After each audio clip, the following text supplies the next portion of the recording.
888-971-SAGE, 888-971-7243. I am Larry Elder. We are ReliefFactor.com studio. Well, the Democrats were hoping that the new infrastructure bill that was signed by Joe Biden would improve his poll numbers. They are still sinking even after the big bipartisan bill. Student was suspended for saying there are only two genders. As you know, Biden promised not to raise taxes on people making under $400,000 a year. People making under $400,000 a year, at least 20% of them are going to see a tax increase. I will explain. Very popular interview I did with that rapper Loza Alexander, creator of the hit song Let's Go Brandon. I'm going to replay part of my interview. Please play my interview with him in the second hour.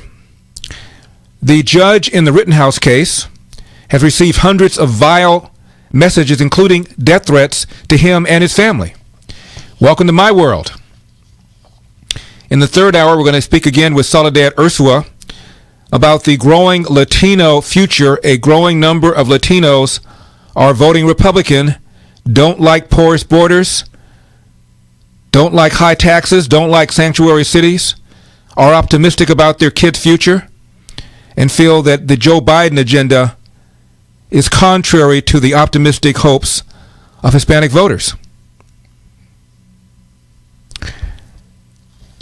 Recall during the campaign I told you that I was asked over and over again about my opposition to the minimum wage, and finally I said to one reporter, who's your favorite economist?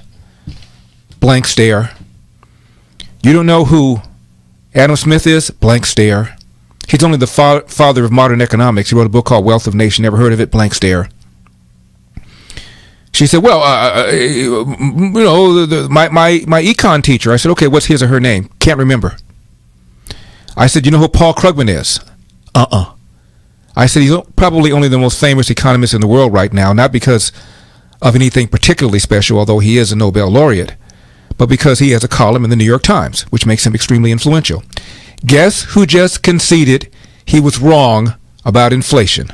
Paul Krugman. Ted Cruz cross-examined DHS Secretary Mayorkas about the illegal aliens entering the country COVID positive, and about the getaways, meaning the number of illegal aliens that got away. We have no idea where they are. All of that and more. 888-971-SAGE, 888-971-7243. I want to thank Bob France from Cleveland, our Cleveland affiliate, for filling in for me. He's the host of the Bob France Authority on WHK AM 1420 The Answer, weekdays 9 to 11 a.m. Bob, thank you so much for the job that you just now did. Big news just came in. OSHA is suspending their order that pertained to private businesses that had over 100 employees. Recall that Joe Biden said that businesses with 100 and more employees will have to mandate that their employees be vaccinated, or they have to be tested at their own expense. Well, that now has been suspended because the Fifth Circuit Court of Appeals, based in New Orleans, issued a ruling staying the implementation of this order. As a result, OSHA says they are now going to suspend activities relating to the implementation. However, the Biden administration is still appealing that decision. Most likely, it'll make its way all the way up to the Supreme Court at some point. Now, I'm going to be on the Fox Primetime show in about 50 minutes. The host is Jesse Waters. We're going to be talking about the Kyle Rittenhouse trial. As far as I know, the jury is still deliberating. They've been deliberating now several hours, have asked the judge for several requests. Obviously, they so far have not been able to come to a conclusion. As you know, Kyle Rittenhouse shot 3 people, all of whom happen to be white. He's white, 2 of whom died. And he's claiming self-defense. And the prosecution is accusing him of homicide. Also, there are some lesser includeds. What happened is there were protests in Kenosha after the shooting of Jacob Blake, the man who was shot in the back. By the way, several outlets, including CNN and other major outlets, reported that Jacob Blake was unarmed when he was shot. He was not unarmed. He had a knife. He dropped the knife. He picked it up in defiance of the cop's order. Even he later conceded he had a knife, and even he said, and I'm quoting him, "I wasn't thinking clearly," close quote, when he dropped the knife and picked it up in defiance of the cop's order. He also said he opposed the riots that took place in Kenosha. So one of the more sensible players in this whole drama is Jacob Blake, at least after he got shot and did some reflecting. Rittenhouse fatally shot a man named Rosenbaum, Joseph Rosenbaum, and a man named Anthony Huber, and wounded a man named Gage Rosecrutz. Keep in mind Rosecrutz. Put a bookmark there. We're going to talk to that in just a second. Again, Rittenhouse is white, as were those he shot. Now, for some reason, this has now become a referendum on race relations in America. One was it Karen Bass said that it reminded her of the civil rights era because the protesters were there to protest over the shooting of Jacob Blake. Well, Rittenhouse was there in order to defend property because there had been already 2 days of riots and looting in Kenosha. That's why Rittenhouse said he came there. Karen Bass said he came there with an automatic weapon. AR-15 is not an automatic weapon. It is a semi-automatic weapon. She said that twice. Doesn't matter. Jacob Blake's father said he was unarmed. He was wrong. And during the trial, turns out that virtually all of the prosecution's witnesses went south on them, including one who admitted that he was the one who was the aggressor. Now, Alan Dershowitz says the right verdict in this case is an acquittal. Well, I think I never predict because I've been in this business too long, and jury surprise, and we don't know what the jury deliberations are about. We don't know who the jurors are.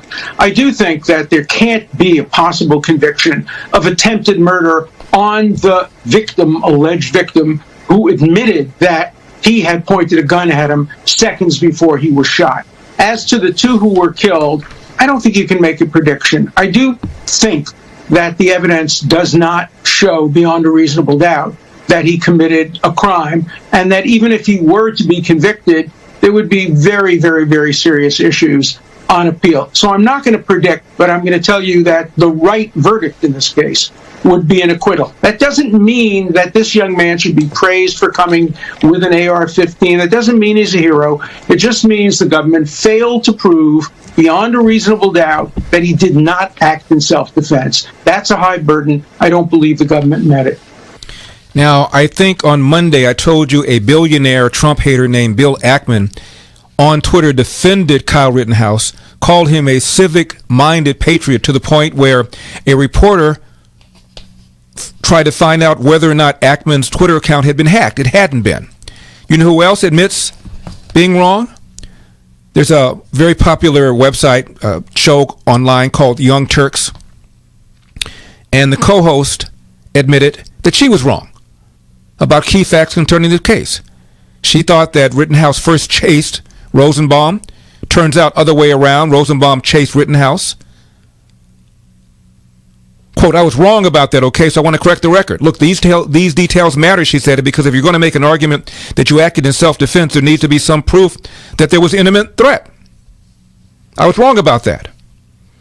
Video showing Rosenbaum shouting, "Shoot me," before chasing Rittenhouse. As Rosenbaum gamed on Rittenhouse, according to this video, he throws a bag filled with his belongings from his hospital stay the night before. A third party fires off a gunshot. That's when Rittenhouse turned and fired 4 shots, fatally wounding Wittenbaum. She says these details matter. Why? These details matter, don't they? Also, it was revealed that Rosenbaum was masked when he chased Rittenhouse and continued to pursue Rittenhouse repeatedly, even though Rittenhouse was yelling he was friendly.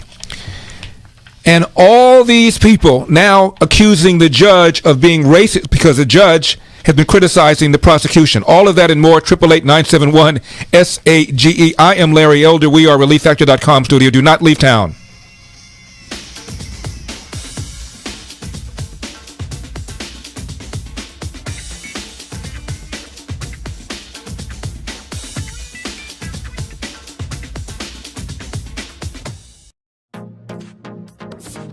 Trending now on The Larry Elder Show. because the left is trying to figure it out. They're trying to figure out, again, who's going to comply. Are you going to comply? Who's going to resist? Are you going to be willing to resist? How much power and coercion, this is what the left is trying to figure out, will it take to break the rest of us, the nonconformists? And who are the reliable, useful idiots? And sadly, there's plenty of those in the media.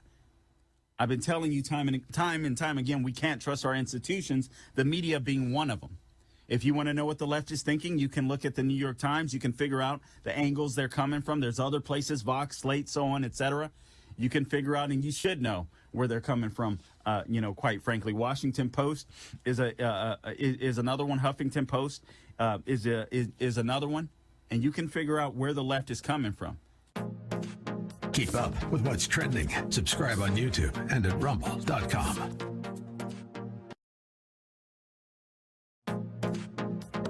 Trending now on the Mike Gallagher Show. To hear the White House press secretary blame Ron DeSantis and Greg Abbott and other Republican governors for playing politics by trying to preserve jobs, not let people get fired over the vaccine mandate. What's the political gain for a governor to stand up to a tyrannical machine and say, you're not going to fire people because they don't want to put a medicine in their arm? You can't try to draw that line in the sand and say, well, the government shouldn't do it, but businesses can. We're either going to fire people over a personal medical decision or we're not. You're splitting hairs when you say, well, now the government, Gary Kelly flat out said, we don't want to do this at Southwest Airlines. He knows that this is a work stoppage. What's happened in Southwest, it isn't weather. They're not having any computer glitches. They got people working who aren't going to show up, and they're going to try to send Southwest a message. And Gary Kelly, the CEO of Southwest, admitted it by saying, we don't want this. Biden's making us do it. The government's making us do it. These zealots in charge, the kind of tyrannical governors we saw putting lines in the Home Depot, and you can go to the garden section, but you can't go to the towel section, and all this crap. Put a mask on to walk to your table and take the mask off when you sit at the table. Like you can't spread COVID at the table, but you can when you're walking to the men's room. Are you kidding me? Would you stop it? And worst of all, forcing people to take a vaccine or get fired. Keep up with what's trending. Subscribe on YouTube and at rumble.com. Trending now on America First with Sebastian Gorka. The image of Superman in a homosexual kiss. Because DC Comics, I guess they don't want to sell comics. And now the new Superman, the son of Kal-El, is going to come out as gay, or as Jeff pointed out, I guess he's bi, right? Whatever, who cares? But here's the bottom line. This is beautiful. I hope Media Matters is writing this one up. Hey, Zachy Poo, are you typing? How many homosexuals, how many gay people are there in society? 1%, 1.5%. Let's be generous. Let's double it. 3%!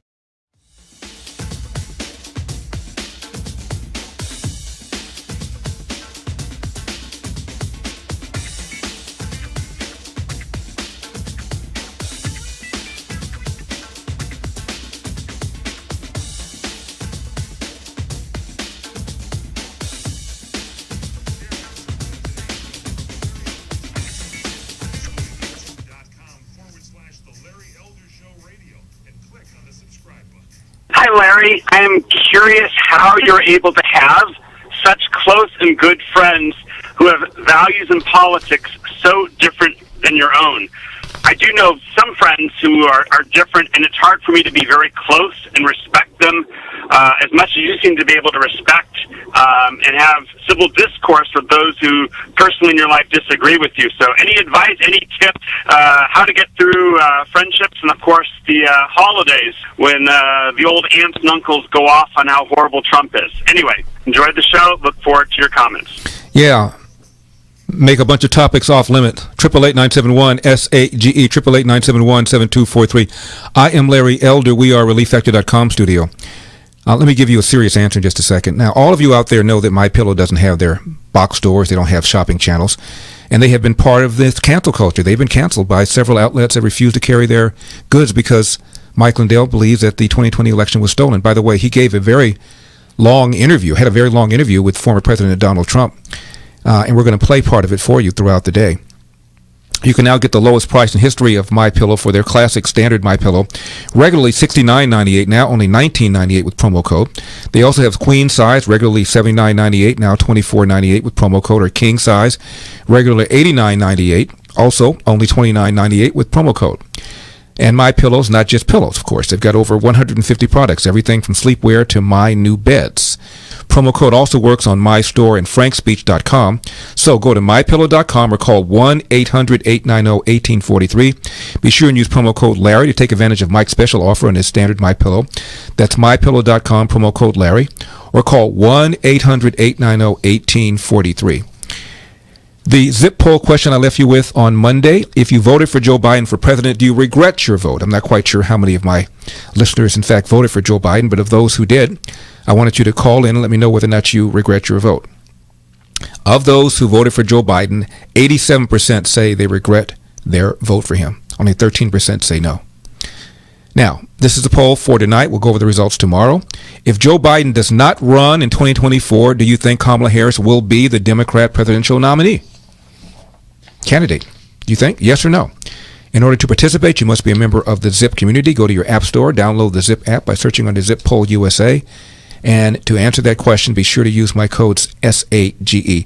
Later on this hour, we're going to talk to a doctor whose privileges were suspended by Houston Methodists following some tweets she put out about COVID-19 treatments. She is an ear, nose, and throat specialist, and Houston Methodist has suspended the privileges of her because they say she was, quote, spreading dangerous misinformation about COVID-19 treatments. And they sent out a series of tweets slamming her, saying that she's been using her social media accounts to express her personal and political opinions about COVID-19 vaccines and treatment. Quote, these opinions, which are harmful to the community, do not reflect reliable medical evidence or the values of Houston Methodist, end of quote. So her privileges have been suspended. We're going to talk to her in just about 20 minutes. So stick around for that. 888-971-SAGE, 888-971-7243. Regarding your question, how do you have friendships with people whose values are different from yours? I don't think I do. I had a very close friend who was left-wing, but I consider him to be a spiritual person. I consider him to be a loving person, a caring person, a kind person, even though he was left-wing. But I no longer have a friendship with him because of my support for Donald Trump. I've told you about him before. Known him for over 40 years, one of my oldest friends, former friends, and believes that Donald Trump, quote, mocked a handicapped reporter. My friend has a son with special needs. And I wrote him a very long letter and explained that Donald Trump was not mocking a handicapped reporter. The reporter in question does have an atrophied arm, but he doesn't gyrate the way Donald Trump was gyrating when he was mocking this reporter. And he was mocking him, but not because of a disability. He mocked him because the reporter wrote a story in which he said that there were Muslims celebrating the fall of the Twin Towers, and newly installed President Donald Trump talked about the fact that there were Muslims celebrating the fall of the Twin Towers. And because everything that Donald Trump said got fact-checked, they ran around trying to find proof that there were Muslims cheering the fall of the wall. And a lot of people couldn't find anything. And Donald Trump referred them to an article written by this particular reporter who in fact reported that there were Muslims who were celebrating the fall of the wall, of the towers. And when they went to that reporter for confirmation, the reporter then began to backtrack from his own story. That's when Donald Trump mocked him, I told my friend. There's also a website called Catholics4, the number 4 Trump, showing a series of videos where Donald Trump has used that same gesture to mock himself, to mock an able-bodied general, and to mock others. And I wrote a very long, detailed letter to my friend, including a link of that website, Catholics, the number 4 Trump, and it did not matter. He still hated Donald Trump. And I realized that facts didn't matter. And this guy is very, very bright, got a perfect score in his SAT. Who do you know who's got a perfect score in his or her SAT? He did. So it's not about intelligence. It's about the desire to hate Donald Trump and the desire to not unhate him. And so therefore it didn't matter what I said. And our friendship ended. He even said something negative during my political campaign. Somebody contacted him and said, what do you think about Larry Elder? And he said he would be dangerous to America. Honestly. So I don't think I do have friends who have values that are different from mine, because his values certainly are different from mine, and our friendship ended. So if your question is, how do you have friends with people whose values are different from yours? I don't know that you can. I don't know that you are, unless you don't know what those values are, or their values change on you the way this guy, I believe, did. And if your question is, how do you have a relationship with somebody who disagrees with you about things? Well, some things are so emotional, so hot button, that it's just better to not even talk about them. If you're going to have a civil Thanksgiving, and particularly if they're relatives, you can't banish them to an island somewhere. So that's my recommendation. Just avoid certain topics if you have to be in a room with them. But regarding a real, true friendship with people who have different values of yours, I'm not quite even sure that's possible. 888-971-SAGE, 888-971-7243. Now, regarding the Rittenhouse case, in a segment on CNN, Jake Tapper said, and I'm quoting him, "Video shows police shoot unarmed man." He wasn't unarmed. Washington Post, CNN, PBS, BuzzFeed, Vogue, and several other outlets referred to him as unarmed. A staff writer, according to the New York Post, who writes for The Atlantic, which is a left-wing magazine, the writer's named David Graham, quote, "It's nearly impossible to imagine any way this shooting was justified," he wrote. I don't see how anybody can say that this judge is not biased and is not leaning in a certain direction. I think that the behavior of the judge in totality is the problem. This judge is an absolute joke. He's been a joke from the very beginning. Clearly, this guy has biases that are affecting the administration of this case. I completely agree from my observation that the judge is entirely biased. The judge is making it pretty much impossible for the jury to actually consider all the facts and come up with a verdict where justice will be served. You've tweeted and talked about the fact that the judge is racist, and you think that impacts how he is managing this trial. He has made a series of decisions. Each one perhaps may be individually defensible, but in totality lead to the impression of a biased, racist judge. More on the judge when we come back. I am Larry Elder. Do not leave town.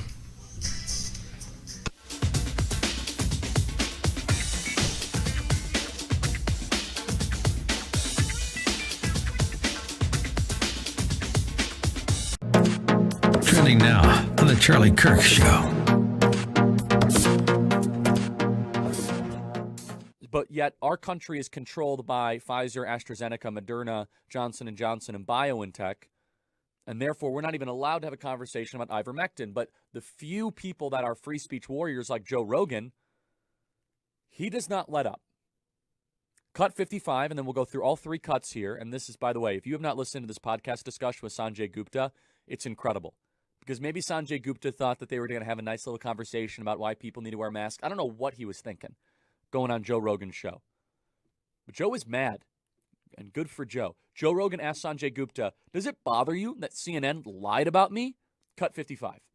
Does it bother you that the news network you work for out and out lied, just outright lied about me taking horse dewormer? They shouldn't have said that. Why did they do that? I don't know. You didn't ask? You didn't think that was you're the medical guy over there. I didn't ask. I should have asked before coming on your your podcast. But they did it with such glee. No, yes, Joe. they did. I watched. Gorgeous. I want to frame that.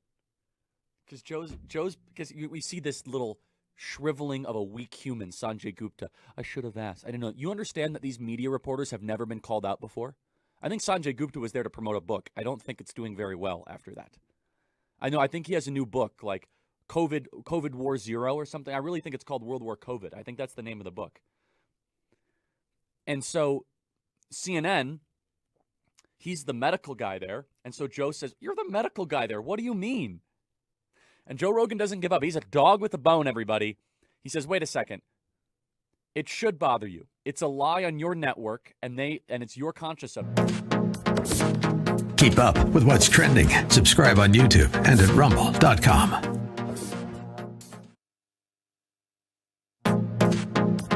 trending now on The Hugh Hewitt Show. Secretary Chow, I'm glad you were available today because there are two headlines. One from the Wall Street Journal. Biggest U.S. retailers charter private cargo ships to sail around port delays.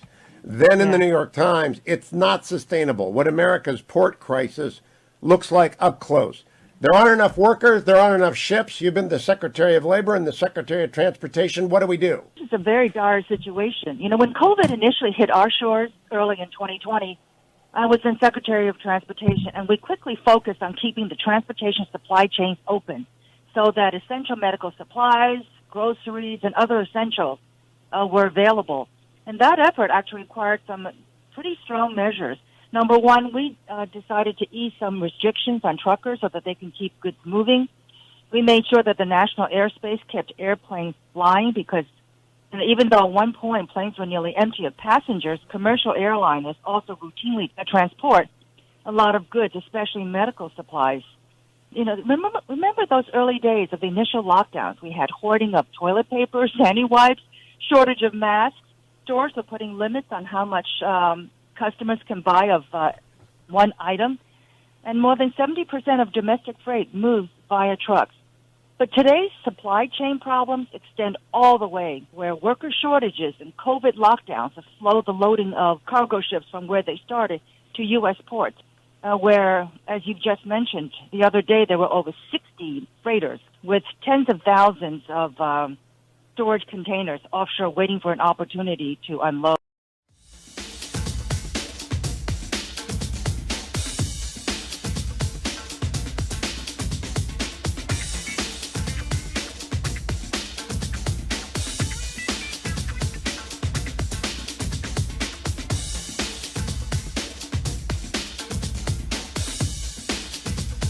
Trump rally cell phone that is trying to get Rittenhouse a walk. God bless the USA ringtone, which is the Trump rally theme song. It appears that this judge is auditioning for the cameras and looking for his next gig on Fox News. He sounds like he's watched too much Bill O'Reilly. I mean, he's acting like Archie Bunker in there. When the judge asks the entire room if there are any veterans here, and demands that the entire room clap for a veteran, and the one veteran in the room happens to be the expert witness coming forth to testify on behalf of Kyle Rittenhouse, that's an example of a pretty biased courtroom. How the guy talked about the lunch order, I don't get it.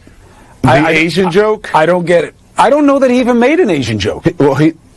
I know that I'm not allowed to judge it because I'm not Asian. The judge has had so many moments in this case that bring into question his own biases. Whether it's the ringtone, whether it's the Asian statement, whether it's the applause, you mentioned the applause for a defense witness because he was a veteran, those things really impact people's feeling that this is a courtroom that we can have trust in. This guy, maybe, legally he's right about things. I've been listening to the legal folks, but certainly his demeanor, the way he speaks to the prosecution, the way he looks at Kyle Rittenhouse like it's his grandson.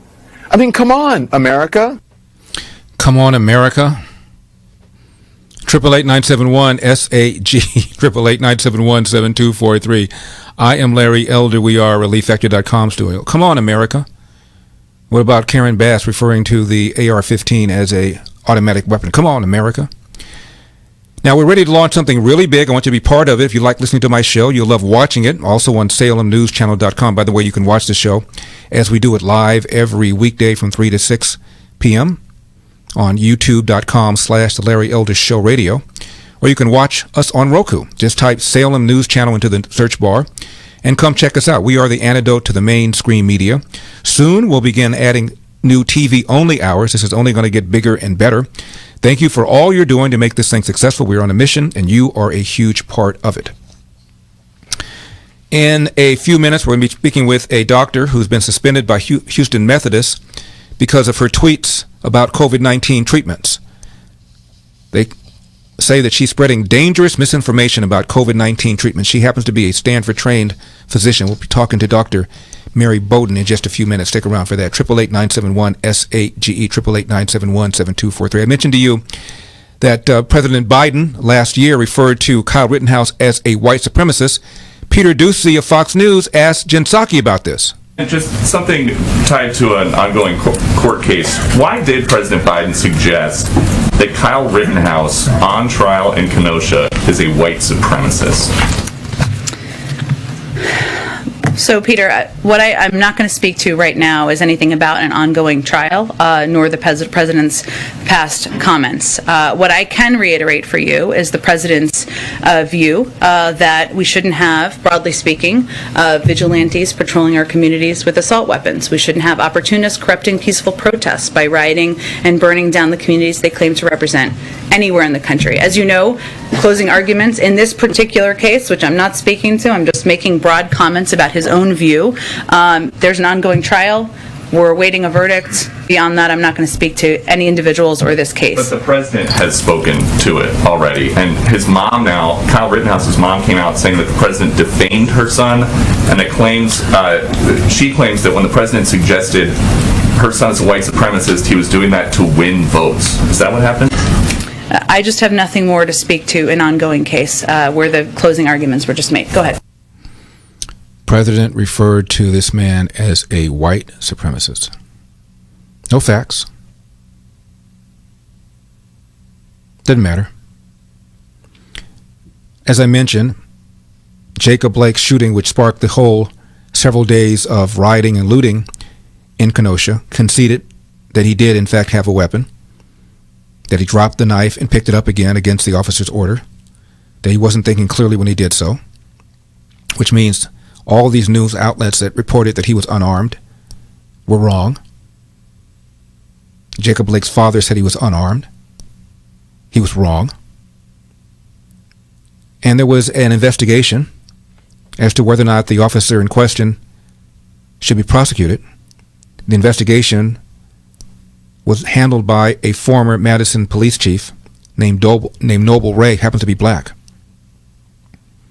25-page report concluded that the shooting was, quote, justified, close quote, because Blake did not comply with the officer's orders and motioned toward him with a knife.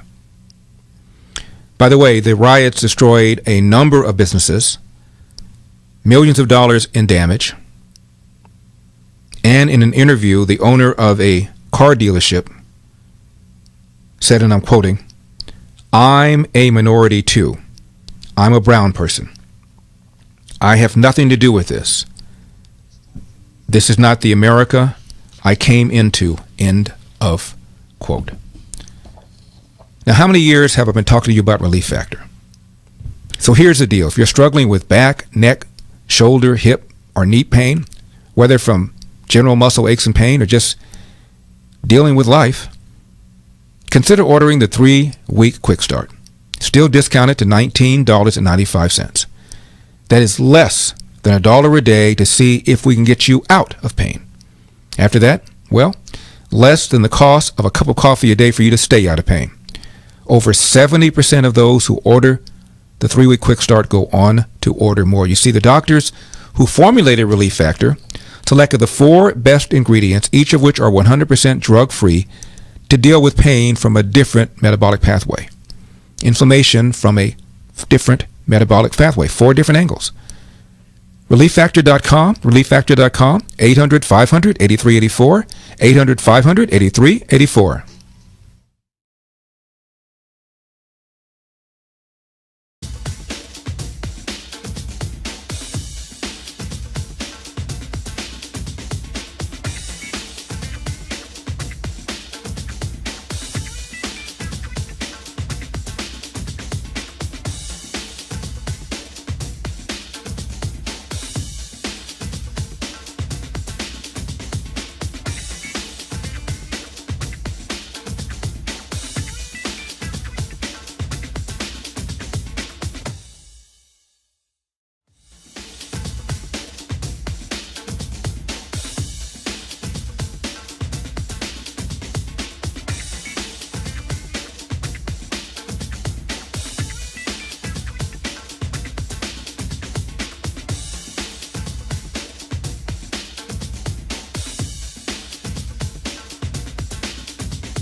Hi, this is Jim from Murrieta, California. I believe there is a spiritual dimension that's missing in Washington, D.C. The Bible very clearly teaches that if people are following evil spirits, they're going to make the kind of decisions they're making.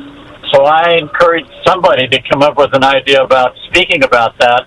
In fact, the Ephesians chapter 6, it says we wrestle not against flesh and blood, but against principalities and powers and spiritual wickedness in high places. So that's our major problem. God bless you. Have a great day. Bye-bye. 888-971-SAGE, 888-971-7243. I am Larry Elder. We are ReliefFactor.com studio. Next hour, we're going to repeat my interview with the gentleman who composed the song Let's Go Brandon. In the third hour, we'll be talking with Soledad Ursúa about the growing number of Hispanics who are voting Republican. My next guest began practicing medicine 17 years ago, finished her training, specialty in head and neck at Stanford University, grew up in Atlanta, received her undergraduate degree from University of North Carolina Honors Program, graduated summa cum laude from the Medical College of Georgia, board certified in her specialty, and she has now been suspended by Houston Methodists because of, quote, controversial tweets, close quote, about the COVID-19 treatments. Please welcome to the program Dr. Mary Bowden. Dr. Bowden, how are you? Great, thank you. Dr. Bowden, I didn't want to butcher the training that you have in head and neck. What's that word that starts with O? How do you pronounce it? Otolaryngology. Otolaryngology. Okay. Yes, okay. You did great. Thank you. I appreciate that. I couldn't do it twice. Now, what is it that you tweeted that got this hospital so upset to the point where they suspended your privileges?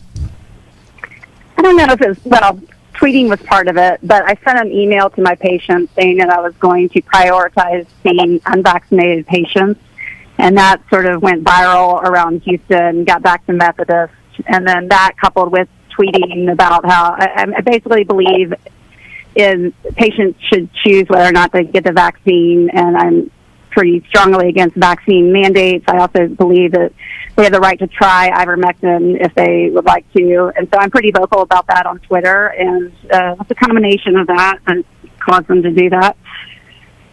And the hospital apparently perceived your tweets to mean that they were not treating unvaccinated patients, and they claim that that's not true.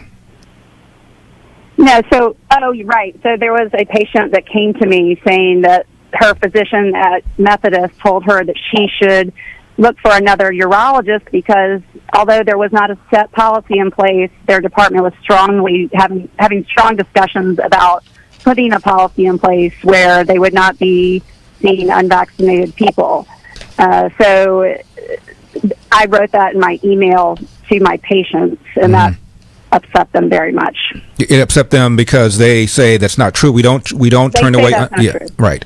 Now, the hospital put out a series of tweets about you and said your opinions are harmful to the community, do not reflect reliable medical evidence or the values of Houston Methodist. What specifically are they talking about?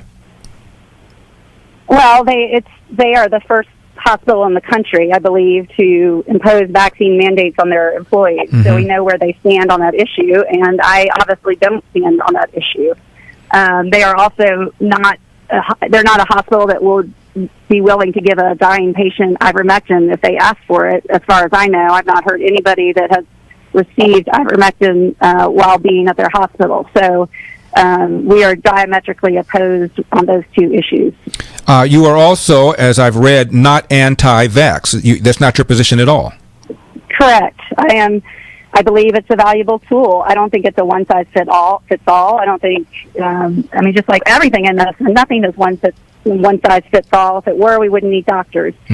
So it's you need to take each person individually and figure out what's best for them. My guest is Dr. Mary Bowden. She is a specialist in ear, nose, and throat. Doctor, I'm feeling your pain because I recently ran for governor of California.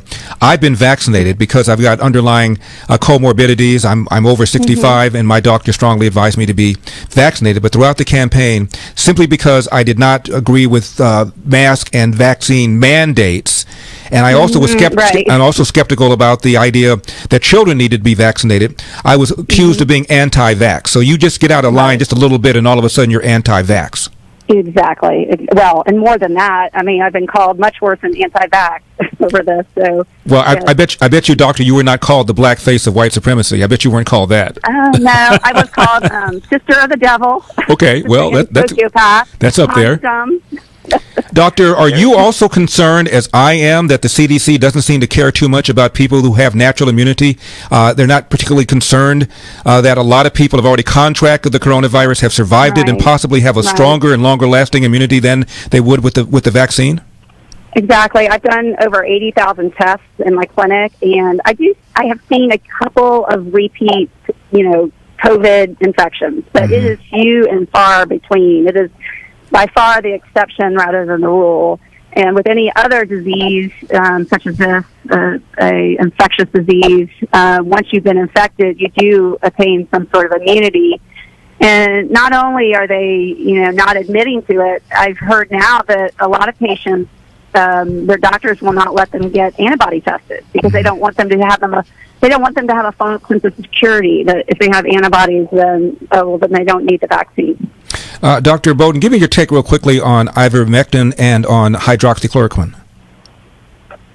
I don't routinely do hydroxychloroquine because of the two, there is a slight potential for an adverse side effect. So I stick with ivermectin. I have full confidence in its safety. I would definitely give it to one of my loved ones. I did research. I looked at when FDA originally approved it for human use, I looked at the original trial to make sure there was nothing suspicious in there or concerning. So I have no concerns, and I have so much clinical evidence that it works. I mean, apart from all the research there is, it's just my clinical experience. I've had so many patients respond so well to it. Doctor, we have about a minute and a half. Give me your position on vaccines for kids age 5 to 11 and young, healthy adults. I'm talking about those in high school and in college. I think there is absolutely no way I would want to vaccinate my children for this. This is not polio. These children are going to be okay. And I mean, there are exceptions, just like with everything. But for the majority of kids, I don't think it's a necessity. Young, healthy adults, I guess that's a little bit gray because what's healthy. But yes, for the most part, these people are more likely to die of many other reasons than COVID. And finally, Doctor, when Colin Powell died, he was around 84 years old, had underlying comorbidities, also was a cancer survivor. People said, well, he had to get it from somebody. And that's one of the rationales for having younger people be vaccinated, because even if they're not likely to contract it, they can still give it to somebody else. But most people in that category, from what I can tell, have already been vaccinated, the people like Colin Powell. And so I'm trying to figure out exactly who you're protecting from. Exactly. I have, again, I do a lot of testing, and I see. I'm a solo practitioner. I see it all. It's not like I'm in some huge institution. We're gonna have to leave it there, Dr. Bowden. Thank you very much for coming on. I appreciate it. God bless. Right. Thank you. Bye.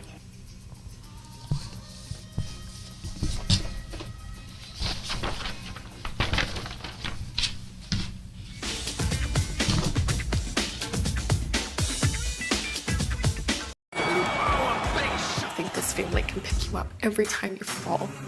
Every time I take one step forward. When Wright came in this morning, he wants to fight you. No one expected this out of him. Look for Salem Now in the App Store or go to salemnow.com. Trending now on The Larry Elder Show. So anyway, you start with that notion of 15,000 people under that bridge in Del Rio. 15,000, okay? These are the numbers released by DHS. Number returned to Haiti, 1,401. Number in Customs and Border Patrol custody, 3,206. Number remaining at the bridge in Del Rio, according to DHS, 3,881. So, I'm sorry, those three numbers that I just gave you are about 8,500. Where's the other 8,000? Where are they? And the answer might be St. Louis. That might be in the suburbs of Dallas and Fort Worth, right outside my door, because this is the plan. Do not let yourself be caught walking around saying, this Biden-Harris administration, they're just inept. They don't have a plan. Oh, yes, they do. Huge waves of a needy underclass pouring across our border so that you instantly need far more social services, far more government spending, because that is the crack pipe of the left. And then ultimately, all of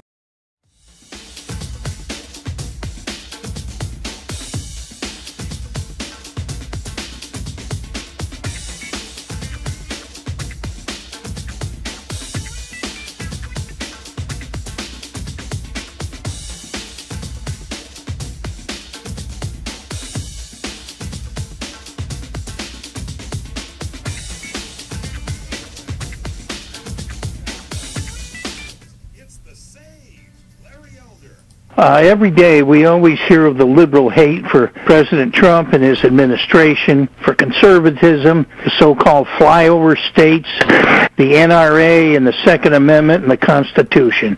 Well, I hate the lies of liberalism and the hypocrisy of the liberals in Congress and in Hollywood. I hate their disdain of the Constitution and our founding fathers and the disregard for our immigration laws.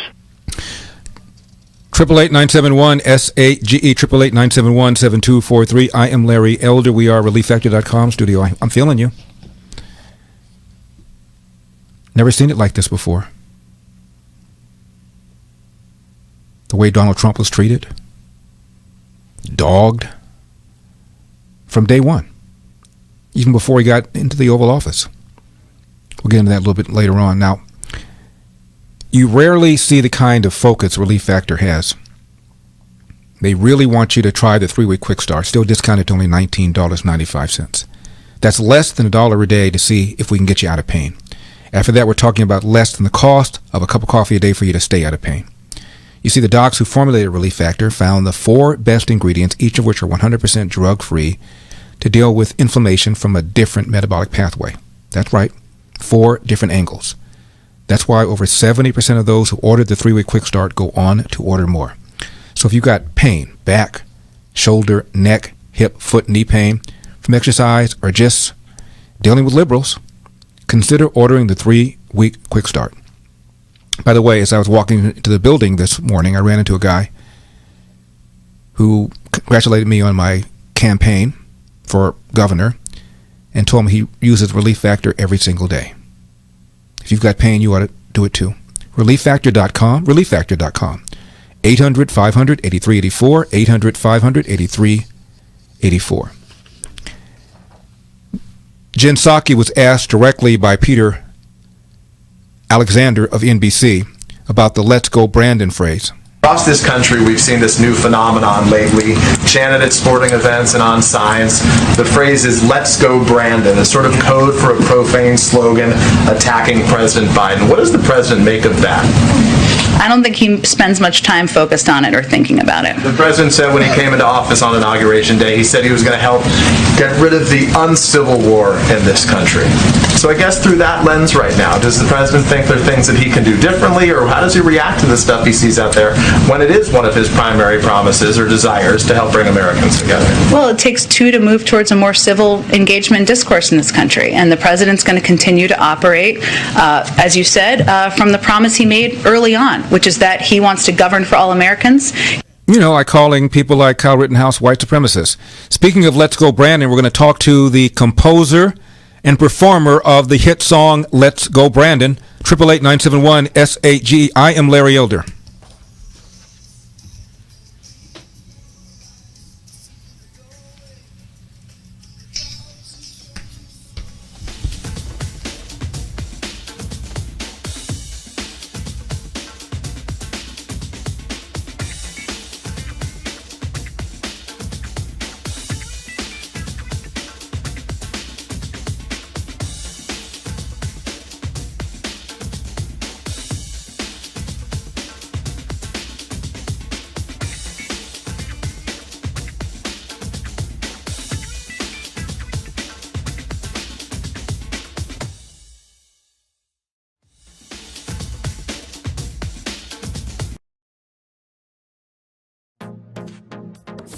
Trending now on the Mike Gallagher Show. To hear the White House press secretary blame Ron DeSantis and Greg Abbott and other Republican governors for playing politics by trying to preserve jobs, not let people get fired over the vaccine mandate. What's the political gain for a governor to stand up to a tyrannical machine and say, you're not going to fire people because they don't want to put a medicine in their arm? You can't try to draw that line in the sand and say, well, the government shouldn't do it, but businesses can. We're either going to fire people over a personal medical decision or we're not. You're splitting hairs when you say, well, now the government, Gary Kelly flat out said, we don't want to do this at Southwest Airlines. He knows that this is a work stoppage. What's happened in Southwest, it isn't weather.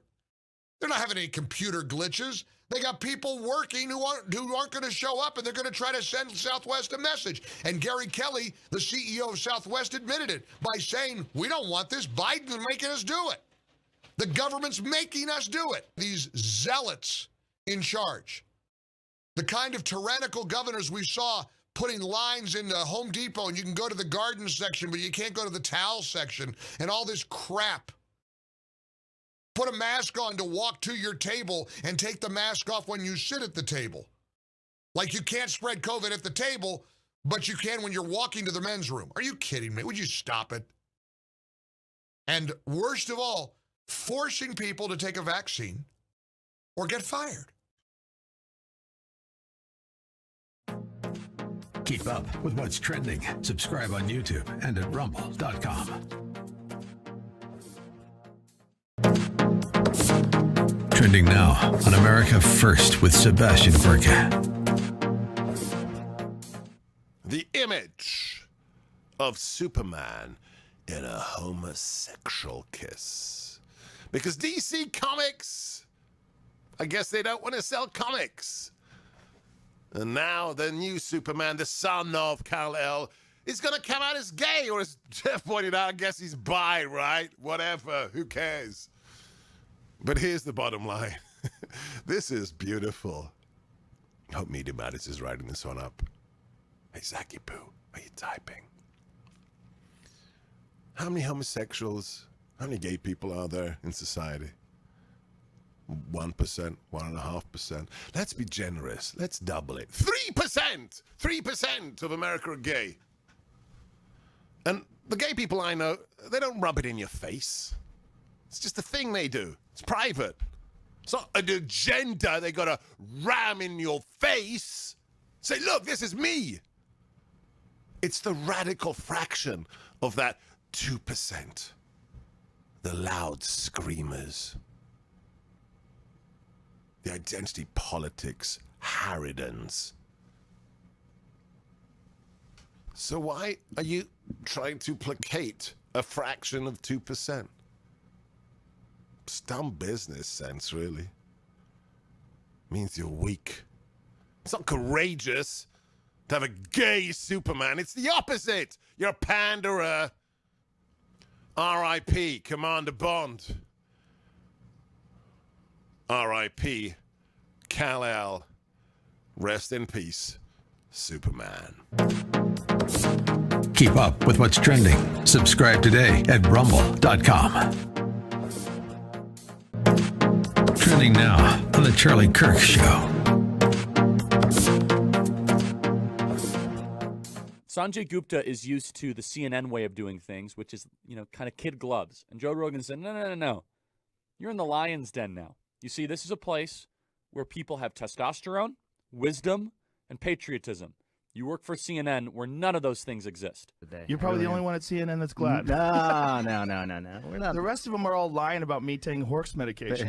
And we should talk about that. That bothered you. It should bother you, too. They're lying at your network about people taking human drugs versus drugs for veterinary. Calling it a horse dewormer is not a flattering thing. I get that. It's a lie. It's a lie on a news network. And it's a lie that's a willing...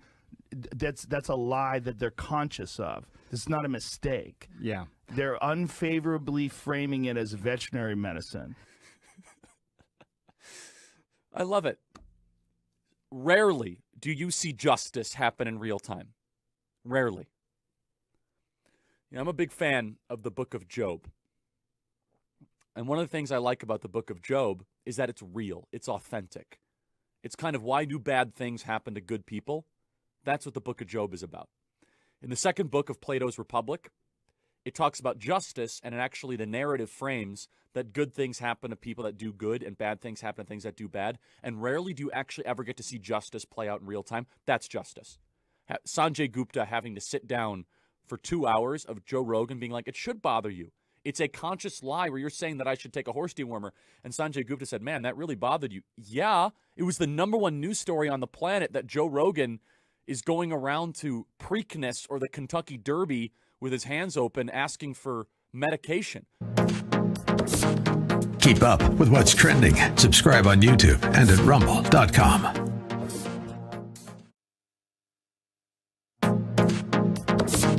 Trending now on the Eric Metaxas Show.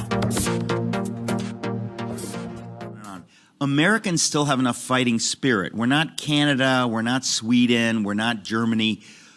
And I would say that even under lawful elections where it was close but you lost, the incoming administration would say, we don't really have a mandate. Normally people would say, I've got to deal with this closely divided group. I can't do great, big, dramatic things. This group has come in and said,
That's a bingo. 888-971-SAGE. 888-971-7243. I am Larry Elder. We are ReliefFactor.com studio. The mayor of New York said he wants to require children ages 5 to 11 to show proof of COVID for access to venues. We'll be talking about that later on. And a woman suffered from a neurological injury from a COVID vaccine and is not happy about these mandates. Also, a Virginia school board has now retreated from the vaccine mandate as a bunch of resignations and staffing shortages have increased. All of that and more, 888-971-SAGE, 888-971-7243. I am Larry Elder. We are ReliefFactor.com studio. If you'd like to watch my in-studio guest and me, you can go to youtube.com/The Larry Elder Show Radio and check us out. Be sure and follow us on Twitter, on Facebook, and on Instagram. He is a young rapper, producer, singer from Panorama City, California, raised in Lancaster, California, the home of Mr. McConnell. Known for his catchy MAGA music. His song, Let's Go Brandon, hit #1 on iTunes and Amazon, holding the #2 spot overall behind Adele. She can sing pretty well. He's been pushing hard to be heard in the music business for over 20 years. Started at the age of 13. Grew up in what he described as a dysfunctional home in a gang-infested neighborhood.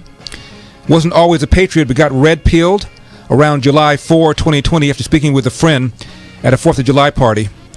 So please welcome to the program, Loza Alexander. What's up, what's up, what's up? How are you? I'm good, man. I appreciate you for having me on the show, I really do. And I must say that Loza is accompanied by his manager and squeeze. Her name is Queen. Yeah. And she's been lecturing him on exactly how to position and make sure he markets his merch. We'll get into all that, Loza. Yeah. By the way, his Twitter handle is at I am like Mary Loza, Loz like Zoo, A Alexander. I am Loza Alexander. Loza, you were telling me, you were talking about my following on Instagram. I got 1.1 million followers, and I assume that you must have had almost that many. And you said that you got slammed last year. What happened? Yeah, I got banned. I was at 44K. It was growing pretty fast. I had a song. It's called "Pedophile," talking about Joe Biden. It went viral, and it was pretty funny. And they banned me real quick. Christian station, Loza, Christian station. I got you. Wow. And so then you had to start another one all over again. Yeah, I had to start another one. I actually made like 3 Instagram accounts, and they banned 3 of them, so it's like my 4th one. Let me talk about your upbringing. Tell me about your upbringing. You said you grew up in a dysfunctional family? Yeah.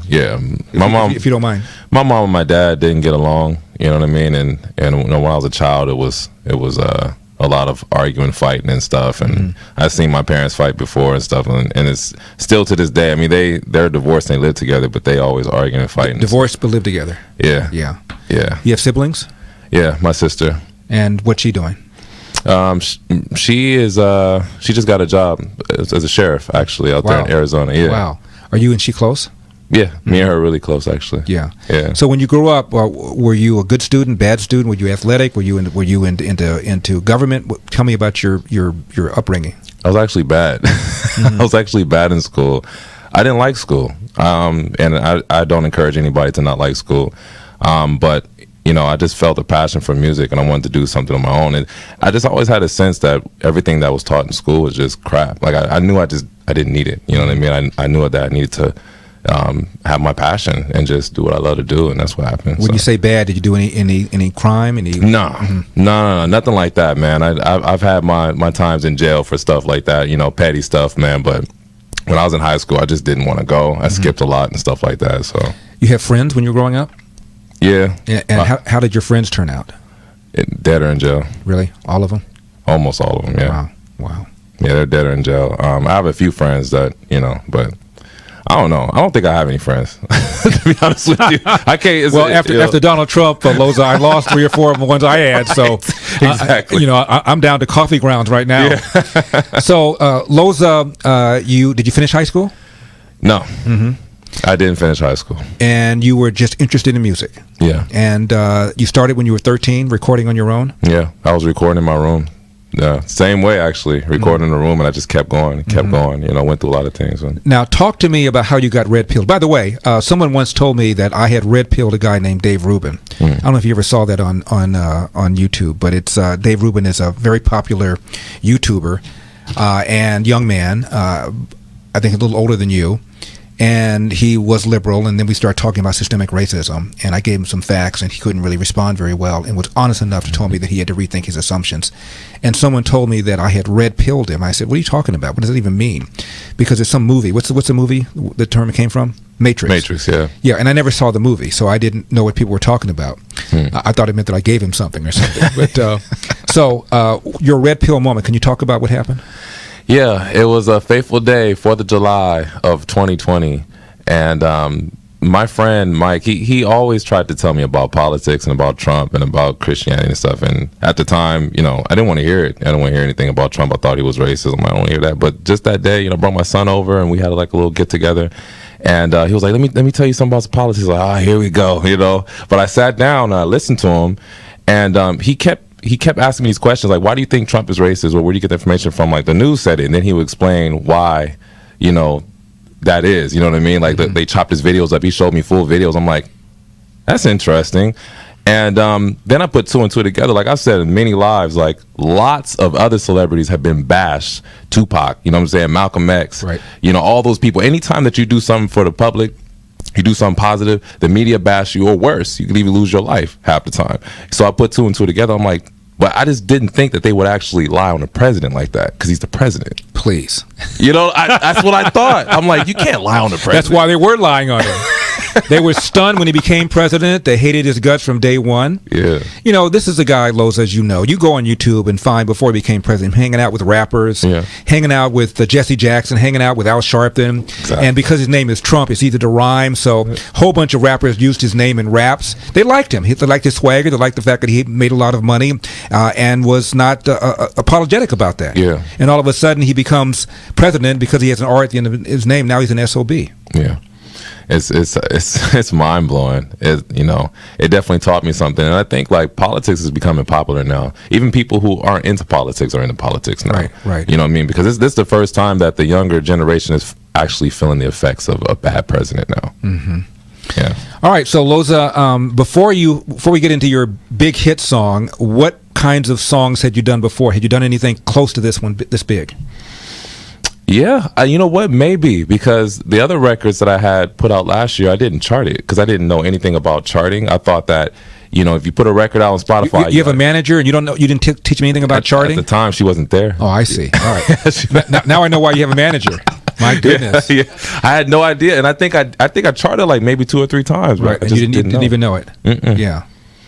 All right, so this is what started the Let's Go Brandon thing. I want you to react to this, Loza. All of our partners, oh my God, such an unbelievable moment.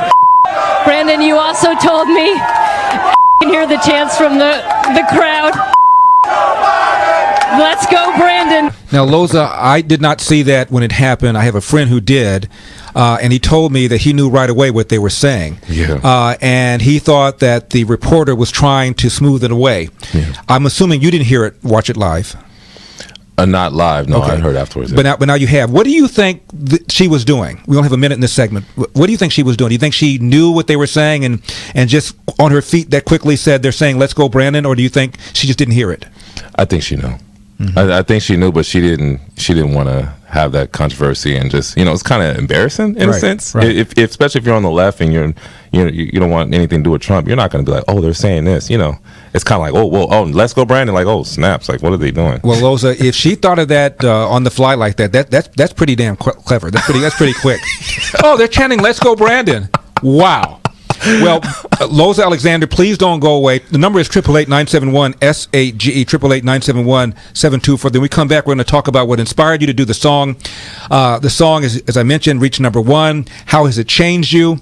All of that and more. 888-971-SAGE. My in-studio guest is Loza, L-O-Z like zoology, A. Alexander. Twitter handle @IamLoza Alexander. I'm Larry Elder. Do not leave town.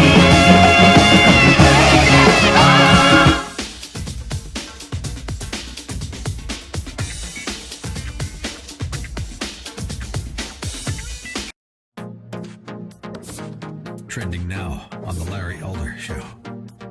Because the left is trying to figure it out. They're trying to figure out, again, who's going to comply.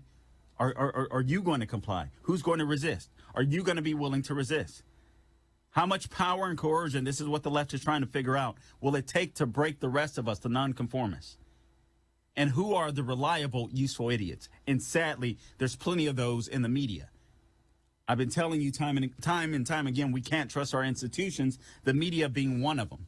If you want to know what the left is thinking, you can look at the New York Times. You can figure out the angles they're coming from. There's other places, Vox, Slate, so on, etc. You can figure out, and you should know where they're coming from.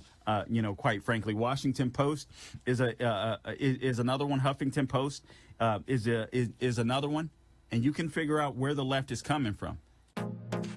Keep up with what's trending. Subscribe on YouTube and at rumble.com.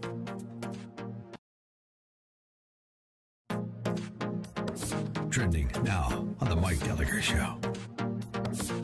To hear the White House press secretary blame Ron DeSantis and Greg Abbott and other Republican governors for playing politics by trying to preserve jobs, not let people get fired over the vaccine mandate. What's the political gain for a governor to stand up to a tyrannical machine and say, you're not going to fire people because they don't want to put a medicine in their arm? You can't try to draw that line in the sand and say, well, the government shouldn't do it, but businesses can. We're either going to fire people over a personal medical decision or we're not. You're splitting hairs when you say, well, now the government, Gary Kelly flat out said, we don't want to do this at Southwest Airlines. He knows that this is a work stoppage. What's happening at Southwest? It isn't weather.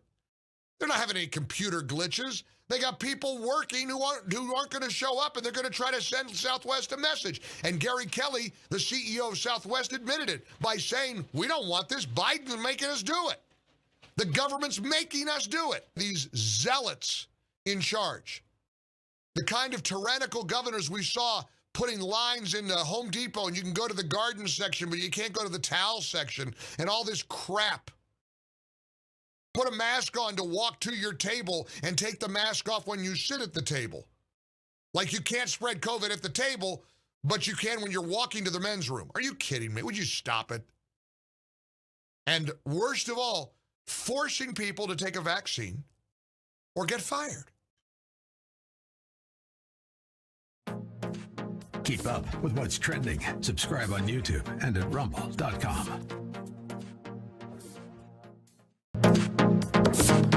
Trending now on America First with Sebastian Gorka. The image of Superman in a homosexual kiss. Because DC Comics, I guess they don't want to sell comics. And now the new Superman, the son of Kal-El, is going to come out as gay, or as Jeff pointed out, I guess he's bi, right? Whatever, who cares? But here's the bottom line. This is beautiful. Hope Media Matters is writing this one up. Hey, Zachy Poo, are you typing? How many homosexuals, how many gay people are there in society? 1%, 1.5%. Let's be generous. Let's double it. 3%! 3% of America are gay.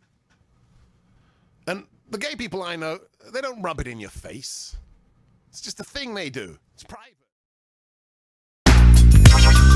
Portions of today's show have been pre-recorded. America, we have a country to save. And now, here's Larry Elder. All of our partners, oh my God, such an unbelievable moment. Brandon, you also told me you can hear the chants from the crowd. Let's go, Brandon. This is not okay. 888-971-SAGE, 888-971-7243. I am Larry Elder. We are ReliefFactor.com studio. My in-studio guest, Loza Alexander. He is the writer, the composer, the performer of the hit song Let's Go Brandon. We're going to play a little bit of that in just a second. 888-971-SAGE, 888-971-7243 if you'd like to talk to Loza Alexander. Now, this all started October the 2nd, this Let's Go Brandon chant, Loza, when a NASCAR racer named Brandon Brown won. And she either mistakenly or intentionally said that the chant was Let's Go Brandon as opposed to F Joe Biden. And again, assuming she thought of that on the fly, I'm very impressed that she was able to think that quickly. Now, you are... I asked you before, had you had any song close to this one before? And you said you had a couple of them, but they didn't charge. Yeah, I had Dear Trump, which hit 500,000 views last year. The P song, I can't say it, but P song with Joe Biden, which got, what was it? I think like 200,000-300,000, something like that. And then Dear Tom McDonald. I didn't chart any of those songs though. Now, what made you begin to rap about politics like this and conservative politics? Yeah, just being inspired by the message, you know what I mean? There's a whole lot of other influencers and people who have went through a lot of things by speaking the truth, you know what I mean? And it was almost something I just, absolutely couldn't ignore. And as far as African Americans, I mean, we've been the target for a long time, you know what I mean? And they use us for votes and everything else. And as soon as they say racism, we jump right on it. You know what I mean? I feel like as an African American, it's really important to, teach your fellow Americans and then your African Americans the truth. That's how you guide them. That's how you lead them. You know what I mean? By actually giving them real knowledge about what's really going on. Loza, are you registered Republican? Yeah. Did you vote for me? Yeah. But you know what? I did vote for you, but I already knew what was going to happen. Yeah. I just knew it. And I told my friends and family that I'm like, yeah, I'm going to vote for him, but I already know what's going to happen. Well, the odds were against me. I mean, 75% of the registered voters in California are registered as other than Republican. Yeah. Plus, they are pretty determined not to lose elections. Yeah. All right, that's enough. Now, let me play part of the song, and then I'm going to ask you what the reaction has been. How has this changed your life? Let's hear a little bit of it. It's called Let's Go Brandon. Yeah. Let's go Brandon. Hey. Let's go Brandon. Hey. Let's go Brandon. Let's go Brandon. You know what they say? Let's go Brandon. And I say it with a passion as I pull off in the Aston.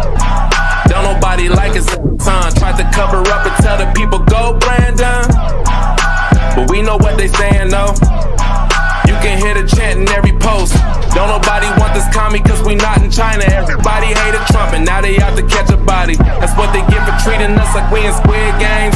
Green light, mandate, like he's insane. These times people waking up to everything. Go Brandon, but we all know what the saying means. Let's go Brandon. Let's go Brandon. You know what they saying? Let's go Brandon. Let's go Brandon. You know what they saying? Let's go Brandon. Let's go Brandon. You know what they saying? Let's go Brandon. Let's go Brandon. Hey, you know what they saying? Hey, you know what they saying though? Hey, you know what they yeah. You know what they yeah. Hey.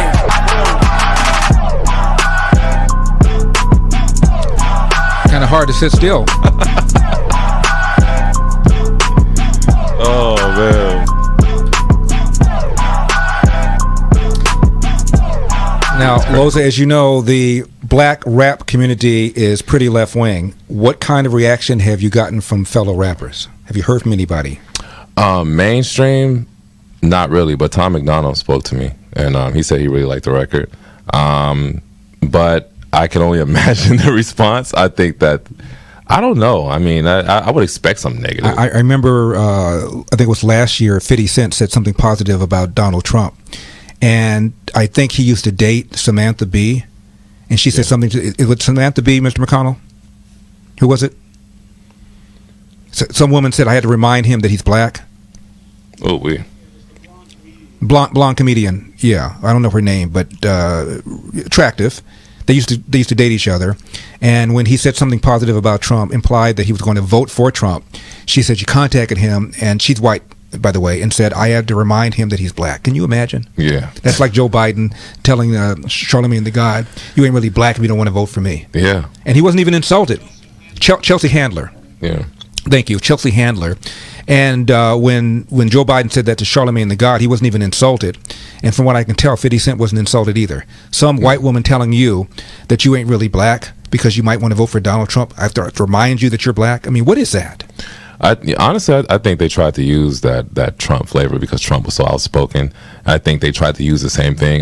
It just felt like that. You know what I mean? Like the media understands that people like, you know, for somebody to be just, you know, very outspoken and, you know, disrespectful at times is entertaining. I think they use that. But I think that's super racist and uncalled for, obviously. But yeah. Loza, have you heard from the Orange Man? No. His son posted the record, though. Did he? Yeah, he posted. But I know he heard it. I know Trump heard it. I know he heard it. For sure. He doesn't miss much. I know he heard it. Yeah. And how's it changed your life? Man, it changed my life. Were you invited on Steve Colbert? Were you invited on Jimmy Kimmel? Were you invited on any of these late night shows? I wonder why. Not yet. I wonder why. No, they're definitely not going to do that, right? I've been interviewed on the Daily Wire, Newsmax a couple times. Larry Elder Show, of course. Yeah, of course. Was it OAN? Yeah, OAN, One American News, yeah. But yeah, and you know, CNN has something bad to say, obviously. You know what I mean? And the left-wing news, so you expect that. Wow. Yeah. Now, did you have any idea it was going to be this big? Absolutely not. I felt it was something special, but I had no idea it would blow up this big. You know what I mean? Because I was the first one to actually sample the chant and stuff like that. But I knew how the people felt. You know what I mean? And that's why the only curse word I said was the H word, because I know that's how people are feeling. Like, you know what they saying? Right. You know what I mean? Like, you know exactly, people are feeling like that. And that's why I think the record was so big. When did you realize it was huge? I got a call from one of my moderators like 3 days after, and it was like, oh, you're on Fox News, and like they were crying and stuff. I was like, what? Like, I'm on Fox News, what the heck? And I was like, okay, I'm on Fox News. They probably picked up a bit, I don't know. You know what I mean? Then it just kept getting bigger and bigger and bigger, and it started spreading everywhere. And then when Trump Jr. posted it too. My in-studio guest is Loza Alexander, the performer, composer, writer of the song Let's Go Brandon. I don't know anything about the monetization. Are you making money off this? Yeah. Yeah, definitely. See that smile? Has it changed your lifestyle? Yeah, but not yet. I mean, it takes like 3 months to get royalties. So, you know. So we only have 30 seconds left, Loza. What's next? putting out another record. Let's Go Brandon 2. LozaAlexander.com. You can get the merch. Make music great again is what I stand by. You also have a YouTube channel, Loza Alexander channel, Yep. Loza Alexander. And again, Twitter, I am Loza Alexander. He's also on IG. Yep, IG. I am Loza Alexander and the number 9. And I should point out he's wearing a Make America Great Again cap. Yeah. Right here in the studio. Loza, thank you very much for coming in. Appreciate and that. much continued success, my friend. Thank you. 888-971-SAGEN. Let's go, Brandon. Yeah.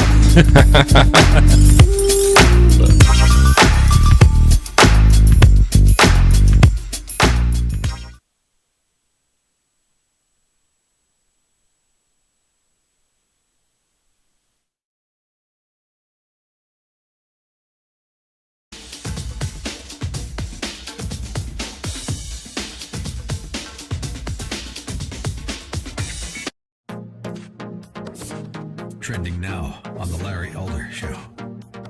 Because the left is trying to figure it out. They're trying to figure out, again, who's going to comply. Are you going to comply? Who's going to resist? Are you going to be willing to resist? How much power and coercion, this is what the left is trying to figure out, will it take to break the rest of us, the nonconformists? And who are the reliable, useful idiots? And sadly, there's plenty of those in the media. I've been telling you time and time again, we can't trust our institutions, the media being one of them. If you want to know what the left is thinking, you can look at the New York Times. You can figure out the angles they're coming from. There's other places, Vox, Slate, so on, etc. You can figure out, and you should know where they're coming from. Quite frankly, Washington Post is another one. Huffington Post is another one, and you can figure out where the left is coming from. Keep up with what's trending. Subscribe on YouTube and at rumble.com.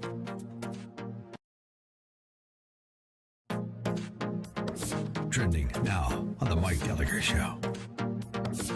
To hear the White House press secretary blame Ron DeSantis and Greg Abbott and other Republican governors for playing politics by trying to preserve jobs, not let people get fired over the vaccine mandate. What's the political gain for a governor to stand up to a tyrannical machine and say, you're not going to fire people because they don't want to put a medicine in their arm? You can't try to draw that line in the sand and say, well, the government shouldn't do it, but businesses can. We're either going to fire people over a personal medical decision or we're not. You're splitting hairs when you say, well, now the government, Gary Kelly flat out said, we don't want to do this at Southwest Airlines. He knows that this is a work stoppage. What's happened in Southwest? It isn't weather. They're not having any computer glitches. They got people working who aren't going to show up, and they're going to try to send Southwest a message. And Gary Kelly, the CEO of Southwest, admitted it by saying, we don't want this. Biden's making us do it. The government's making us do it. These zealots in charge, the kind of tyrannical governors we saw putting lines in the Home Depot, and you can go to the garden section, but you can't go to the towel section, and all this crap. Put a mask on to walk to your table and take the mask off when you sit at the table. Like you can't spread COVID at the table, but you can when you're walking to the men's room. Are you kidding me? Would you stop it? And worst of all, forcing people to take a vaccine or get fired. Keep up with what's trending. Subscribe on YouTube and at rumble.com. Trending now on America First with Sebastian Gorka. The image of Superman in a homosexual kiss. Because DC Comics, I guess they don't want to sell comics. And now the new Superman, the son of Kal-El, is going to come out as gay. Or as Jeff pointed out, I guess he's bi, right? Whatever, who cares? But here's the bottom line. This is beautiful. I hope Media Matters is writing this one up. Hey, Zach.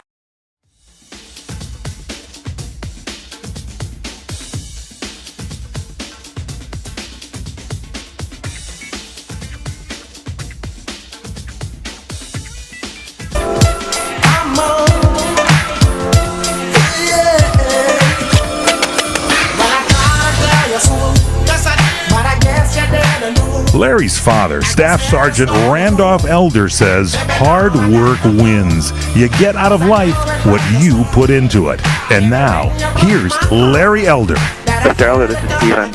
I just wanted to compliment your show, your knowledge, your reasoning, your facts, your statistics. Your arguments are so well placed. I learn a lot. You definitely have my vote if someday you decide to run for anything. Thank you, sir.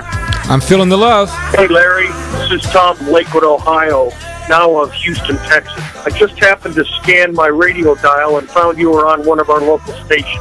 I am absolutely elated to hear your voice on the radio again. You are one of the greatest talk show hosts out there today, and I haven't heard your voice since you were off of XM radio. Just wanted to say hello. Take care. 888-971-SAGE, 888-971-7243. Getting choked up over here. We are ReliefFactor.com studio. Now, please go to my website, LarryElder.com, to vote for the Salem Culture Warrior of the Year. Just click on the banner on the front page, and then you can vote for one of the nominees for Culture Warrior of the Year. The nominees are, envelope please, Ron DeSantis, Glenn Youngkin, Mike Lindell, Molly Hemingway, Jason Whitlock, Carl Jackson, Joy Reid. Just kidding about Joy Reid. Voting will be open until December the 10th. Just go to my website, LarryElder.com, and cast your ballot. And speaking of Mr. Jackson, we'll be talking to Mr. Jackson tomorrow on the show. 888-971-SAGE is the number. Ted Cruz interrogated the DHS Secretary Mayorkas over Biden's cages and COVID-19 positive illegal aliens being released in the country. Cruz. Secretary Mayorkas, you testified several times that our immigration system is, quote, fundamentally broken. True or false, under President Trump, we saw the lowest rate of illegal immigration in 45 years. I don't know if it's within 45 years, but we certainly saw in 2020 a low level of illegal immigration. 2019 was okay. True or false, Secretary Mayorkas? This year, under Joe Biden, we've seen the highest rate of illegal immigration in 61 years. Again, I don't know the number of years, but it's certainly a historic high, Senator. So you're right, it's broken, but you broke it.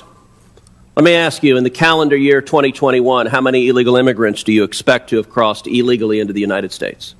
I believe the total number of encounters, as has been referenced in this hearing earlier, is approximately just under 1.7 million. But there's 2 months remaining. Is it correct that you project over 2 million illegal immigrants in 2021, calendar year 2021? I believe that is correct, Senator. And over the last 3 months, we've seen a drop in the numbers by reason. And how many children do you project in 2021?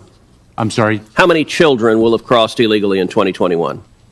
I believe that thus far, through October 31st, Senator, approximately 125,000 unaccompanied children have been transferred to the shelter and care of Health and Human Services. Now, you told another senator you don't know how many gotaways there have been? I will have to circle back, Senator, with that information. Yes. So that wasn't a fact that you thought was relevant to this hearing? Oh, it is absolutely relevant. I understand why the question is posed. It's a fact of great... Okay, but you're not prepared to answer it. How about this? How many deaths, how many illegal aliens have died crossing illegally into the United States under Joe Biden's administration? I don't have that data. So the deaths, you didn't prepare that data either. All right, how about this? How many children have been in the Biden cages in calendar year 2021? Senator, I respectfully disagree with your use of the term cages. Fine, you can disagree with it. How many children have been in the Biden cages? I've been to the Biden cages. I've seen the Biden cages. How many children have you detained at the Donna Tent facility in the cages you built to hold kids? How many children have been in those cages? Senator, I can provide to you the following figure that when, and let me say, that when a child... it's a simple question. How many children have been in those cages? I respectfully am not familiar with the term cages and to what you are referring. There are enclosures in which they are locked in which I took photographs and put them out because you blocked the press and didn't want people to see the Biden cages.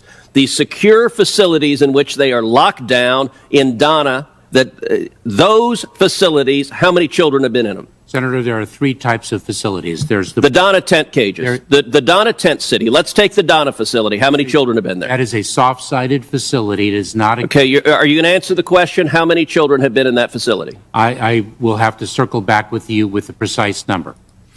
More on the interrogation of the DHS Secretary Mayorkas over the Biden cages, as Ted Cruz calls them, and the COVID-19 positive illegal aliens that have been allowed to enter this country and are now in the interior. All of that and more. We're also going to be talking with Soledad Ursúa about the growing number of Hispanics who now are voting Republican. $800 a year, that's how much the average family is putting back in their pockets every year by ditching Verizon, AT&T, or T-Mobile and switching over to Pure Talk. You get the same great coverage on the same great 5G network as one of the big guys, but about half the cost. I made the switch. I'm not kidding. The coverage, the U.S.-based customer service, fantastic. Pricing fair, really like wholesale rates. You get unlimited talk, text, and 6 gigs of data for just $30 a month. Right now, Pure Talk's Black Friday pricing on phones, iPhone 12, just $479. 30-day risk-free guarantee. Here's what you need to do. From your cell phone, dial pound 250 and say Larry Elder, and you'll save 50% off your first month. Pound 250 and say Larry Elder. Some restrictions apply. Call for details. Pound 250, say Larry Elder.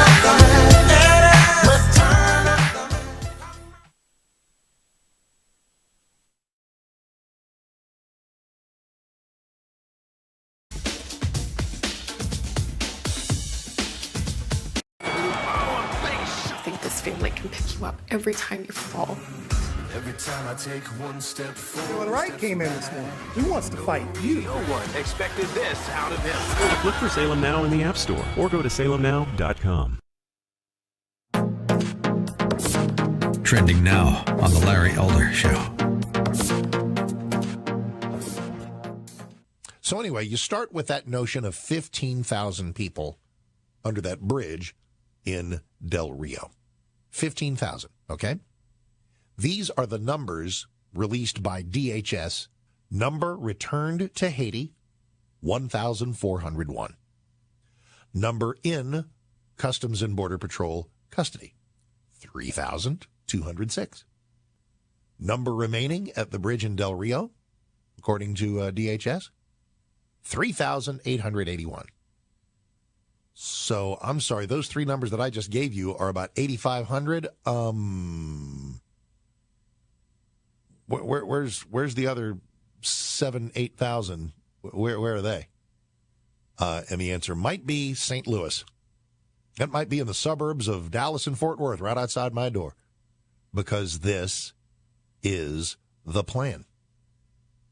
Do not let yourself be caught walking around saying, this Biden-Harris administration, they're just inept. They don't have a plan. Oh, yes, they do. Huge waves of a needy underclass pouring across our border so that you instantly need far more social services, far more government spending, because that is the crack pipe of the left.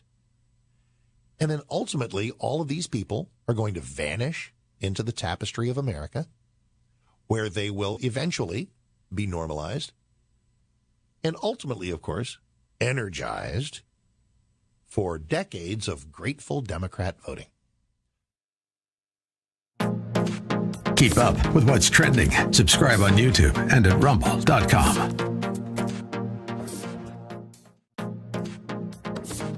Trending now on the Dennis Prager Show. It's like a ripple throughout society. We've got Dr. Fauci hectoring everybody who's had COVID who didn't get a vaccination, even though they have immunity. But I'm talking about not the people who refuse to be vaxxed, but the people who've had it and yet we have 2 million people scheduled to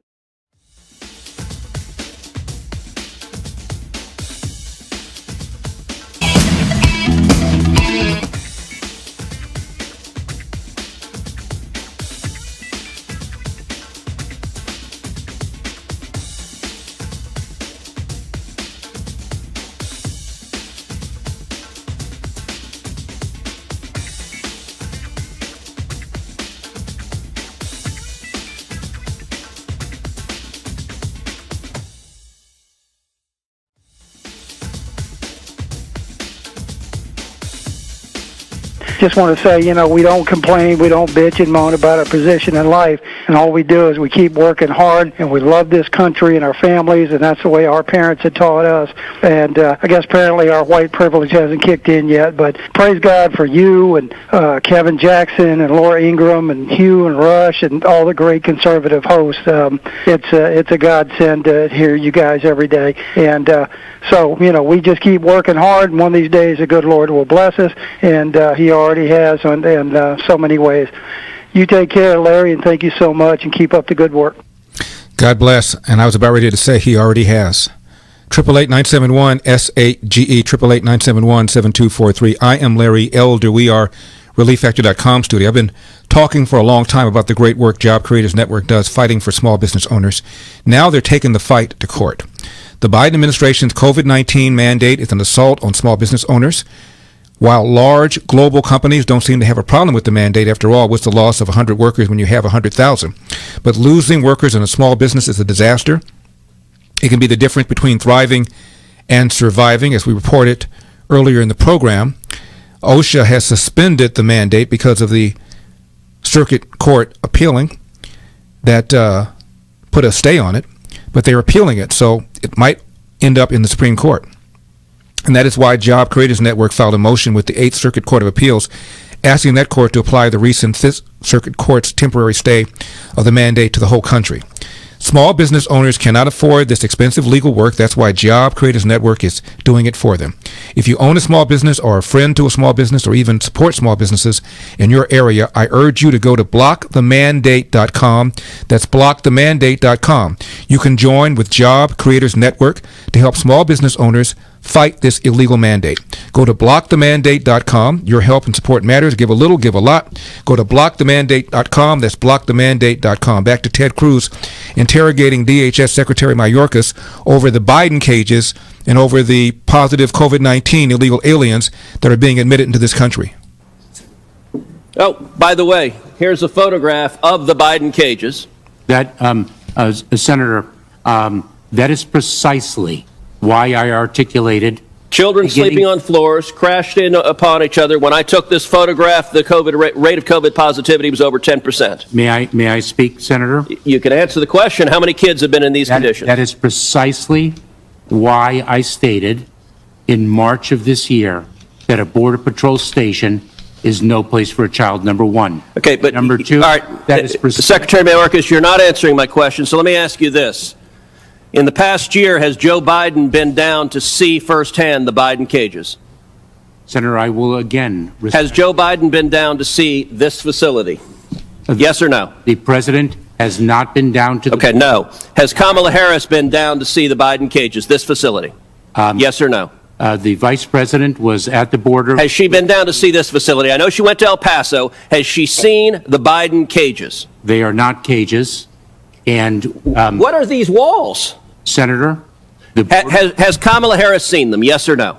Senator, it's a simple question. Yes or no? We don't need a paragraph. Yes or no? Has Kamala Harris been down to see these detention facilities? She has not been down. Okay. Has any Democratic senator on this committee been down to see the Biden cages?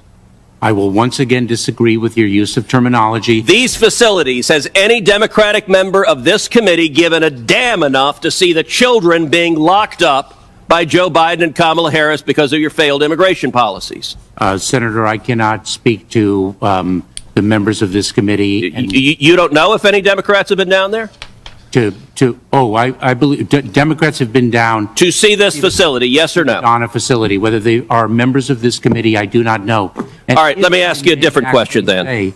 That what we do, how many women have been sexually assaulted being trafficked into this country in 2021? Senator, I have no ability to determine how many. Okay, you don't know, so you didn't try to find out? Have been sexually assaulted in Mexico along the migratory. All right, how about this? How many children have been sexually assaulted by traffickers or other people when they were coming in illegally? I do not have that data. Sir. Okay, so you don't know that either. Let me ask you this. How many illegal immigrants have you released into the United States who were COVID positive? Senator, it is our policy to test individuals. I didn't ask your policy. How many illegal aliens have you released who are COVID positive? Well, let me just say, when they are released, they are placed in immigration. How many have you released that were COVID positive? I will have to get that number. Okay, you don't have that answer either. All right, let's try this. How many illegal aliens have you released who had criminal convictions? Who have criminal convictions in Mexico? In the criminal convictions in whatever jurisdiction? Those individuals, if they pose a public safety threat. How many individuals with criminal convictions have you released? Senator, I do not have that. Okay. Let's specify it more narrowly. How many murderers have you released? I'm not aware of any murderers whom. How many rapists have you released? I'm not aware of any rapists whom. How many child molesters have you released? I am not aware of any child molesters whom we have released into the United States, and I should say that senior Customs and Border Patrol leadership have told me that your agency is slow walking and refusing to comply with the order from the federal court to return to the Remain in Mexico policy. What would you say to the judge if the judge was asking why you should not be held in contempt and incarcerated for defying a federal court order? It is because we are implementing the court's order in good faith. We are working with Mexico. It requires a bilateral relationship and an agreement. And I should also add, have you or anyone on your staff expressed to Mexico to resist going back to this agreement? No. And I should also indicate to you, Senator, that Immigration and Customs Enforcement, ICE, under the sex offenders operation known as SOAR, apprehended 495 individuals between June 4th and September 1st who committed sex offenses, and we're very focused on public safety. Thank you, Senator Cruz. Senator Hirono. We come back. Mayorkas was also asked about why the Biden vaccine mandate doesn't apply to illegal aliens. All of that and more, 888-971-SAGE, 888-971-7243. And later on, we'll be speaking with Soledad Ursúa, who's written a piece about the growing number of Hispanics who are now beginning to vote Republican. Ruh-roh. Now, have you ordered the 3-week quick start? Still discounted to only $19.95. That is less than $1 a day to see if we can get you out of pain. After that, less than the cost of a cup of coffee a day for you to stay out of pain. Over 70% of those who order the 3-week quick start go on to order more, you know. And the docs who formulated Relief Factor selected the 4 best ingredients, each of which are 100% drug-free, to deal with pain from a different metabolic pathway. That's right, approaching from 4 different angles. So if you've got back, shoulder, neck, hip, foot, knee pain from exercise or just getting older, consider ordering the 3-week quick start. Still discounted to only $19.95. It's discounted to see if it works for you. After that, they don't begin making their money back until after you've ordered about 4 or 5 months. The idea is to make sure it works for you. Again, less than $1 a day to find out if we can get you out of pain. ReliefFactor.com, ReliefFactor.com. 800-500-8384, 800-500-8384.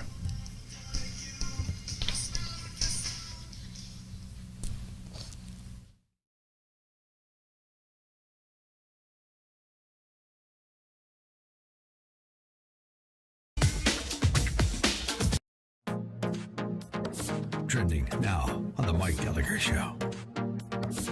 Boy, the state of Florida just fined Leon County $3.5 million because they fired 14 employees. Coercion is just totally wrong. I think it's destroying trust in public health to the extent that there was still trust left over after all the stuff that's been done. But I think it's really, really negative, and I think you're going to end up driving people away. You know, Governor DeSantis makes a great observation about the way the mandate is driving people in the other direction. And that's why companies have got to stop the mandates. This just has to stop. This isn't working. You cannot fire people over a vaccine. Keep up with what's trending. Subscribe on YouTube and at rumble.com.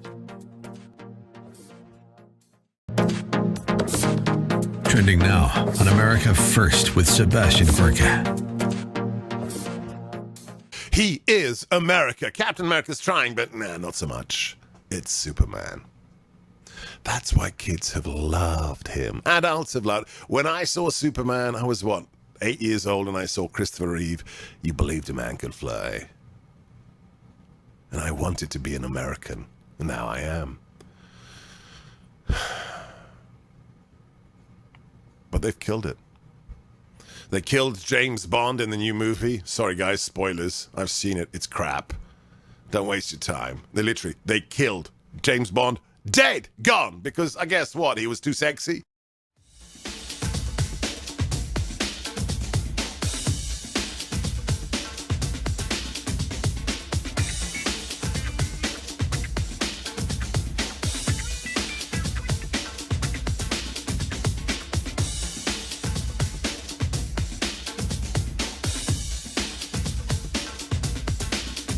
Trying to turn us against each other, bringing the country down. I always try to look at it from the aspect of what do these people stand to gain from doing this?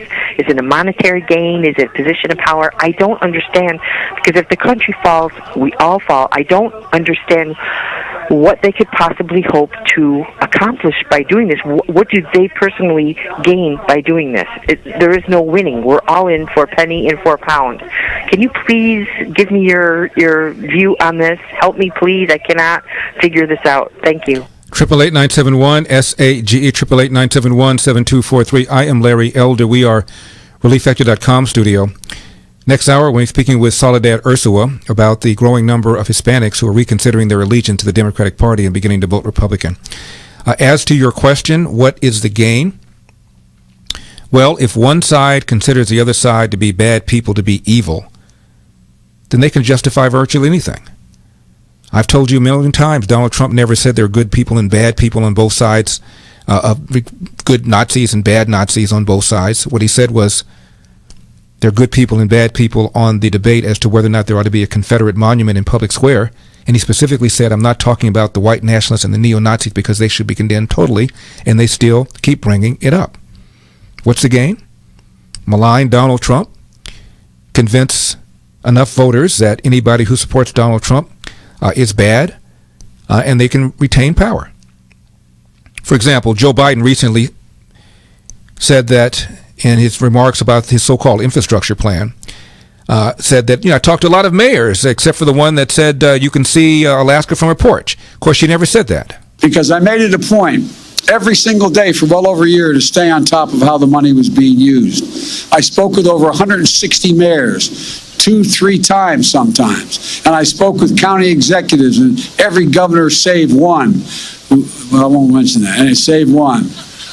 She could see Alaska from her porch, but monitor what we're doing. She can see Alaska from her porch. And you know where she got that? You know where she got that, Joe Biden? From this. I believe that diplomacy should be the cornerstone of any foreign policy. And I can see Russia from my house. That was Tina Fey on Saturday Night Live. What Sarah Palin actually said was, we have got to keep our eyes on Russia under the leadership there. What insight into Russian actions, particularly in the last couple of weeks, does the proximity of the state give you? They're our next door neighbors, and you can actually see Russia from land here in Alaska. Favor putting Georgia and Ukraine into NATO? And you can see Russia from Alaska. She said nothing about I can see it from my porch. Joe Biden was quoting Saturday Night Live skit. Where are the fact checkers when you need them? 888-971-SAGE. I am Larry Elder. We are ReliefFactor.com studio. Do not leave town.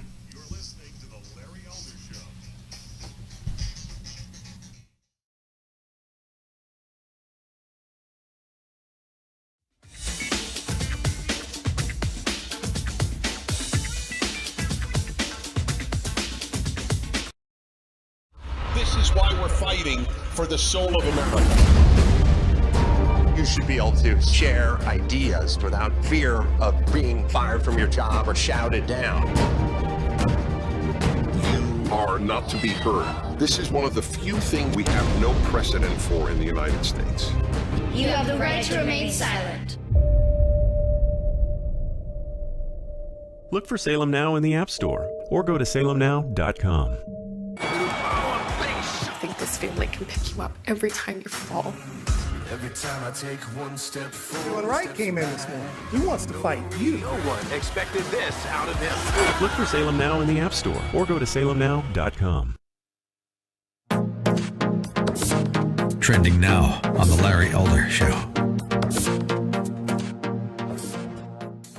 So anyway, you start with that notion of 15,000 people under that bridge in Del Rio.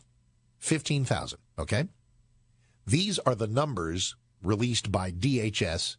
Number returned to Haiti, 1,401. Number in Customs and Border Patrol custody, 3,206. Number remaining at the bridge in Del Rio, according to DHS, 3,881. So, I'm sorry, those three numbers that I just gave you are about 8,500.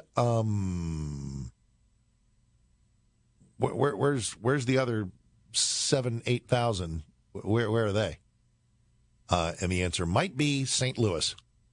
That might be in the suburbs of Dallas and Fort Worth, right outside my door, because this is the plan. Do not let yourself be caught walking around saying, this Biden-Harris administration, they're just inept. They don't have a plan. Oh, yes, they do. Huge waves of a needy underclass pouring across our border so that you instantly need far more social services, far more government spending, because that is the crack pipe of the left. And then ultimately, all of these people are going to vanish into the tapestry of America, where they will eventually be normalized and ultimately, of course, energized for decades of grateful Democrat voting. Keep up with what's trending. Subscribe on YouTube and at rumble.com.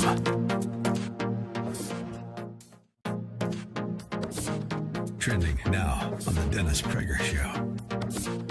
It's like a ripple throughout society. We've got Dr. Fauci hectoring everybody who's had COVID who didn't get a vaccination, even though they have immunity. But I'm talking about not the people who refuse to be vaxxed, but the people who've had it and yet we have 2 million people scheduled to come across the border in the fiscal year, and he's absolutely silent about it. That's right. He can't even utter the word. Well, it's like the silence of the unmasked demonstrators. The medical profession said that's fine because it's all 1,200 of them. I remember that well. That's right. And it's so what we're doing is we're creating not just exemptions for illegal aliens, but we're elevating them in some sense. We're not asking them to follow the law. We're not asking right. them to So I want to know the vaccinated. original sin here. Is the original sin Ted Kennedy? Is the original sin the inability of the World War II generation to pass on American values? What's the original sin? I think it's two things. It was the affluence and the leisure created by the 6%, just enormous affluence that was created, 6% a year GDP in the 50s and 60s, and we created the most leisured and affluent society, and it created certain expectations about human nature that create a guy like Ted Kennedy and create his idea that we're so wealthy, we're so powerful, we're so liberal, we're so wonderful that we're going to extend this and feel so good about ourselves and start deliberately having a policy where we don't apply the old rules of assimilation, integration, or border enforcement. Keep up with what's trending. Subscribe on YouTube and at rumble.com.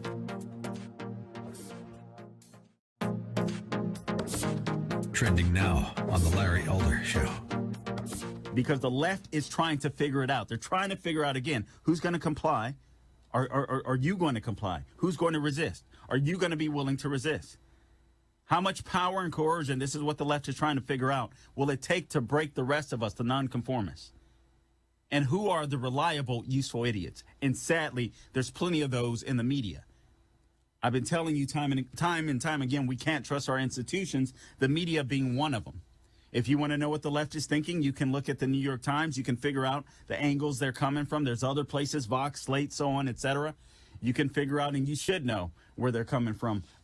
Quite frankly, Washington Post is another one. Huffington Post is another one, and you can figure out where the left is coming from. Keep up with what's trending. Subscribe on YouTube and at rumble.com.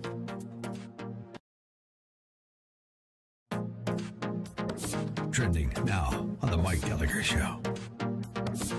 To hear the White House press secretary blame Ron DeSantis and Greg Abbott and other Republican governors for playing politics by trying to preserve jobs, not let people get fired over the vaccine mandate. What's the political gain for a governor to stand up to a tyrannical machine and say, you're not going to fire people because they don't want to put a medicine in their arm?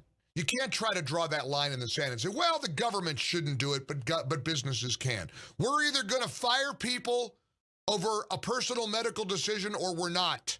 You're splitting hairs when you say, well, now the government, Gary Kelly flat out said, we don't want to do this at Southwest Airlines. He knows that this is a work stoppage. What's happened in Southwest? It isn't weather.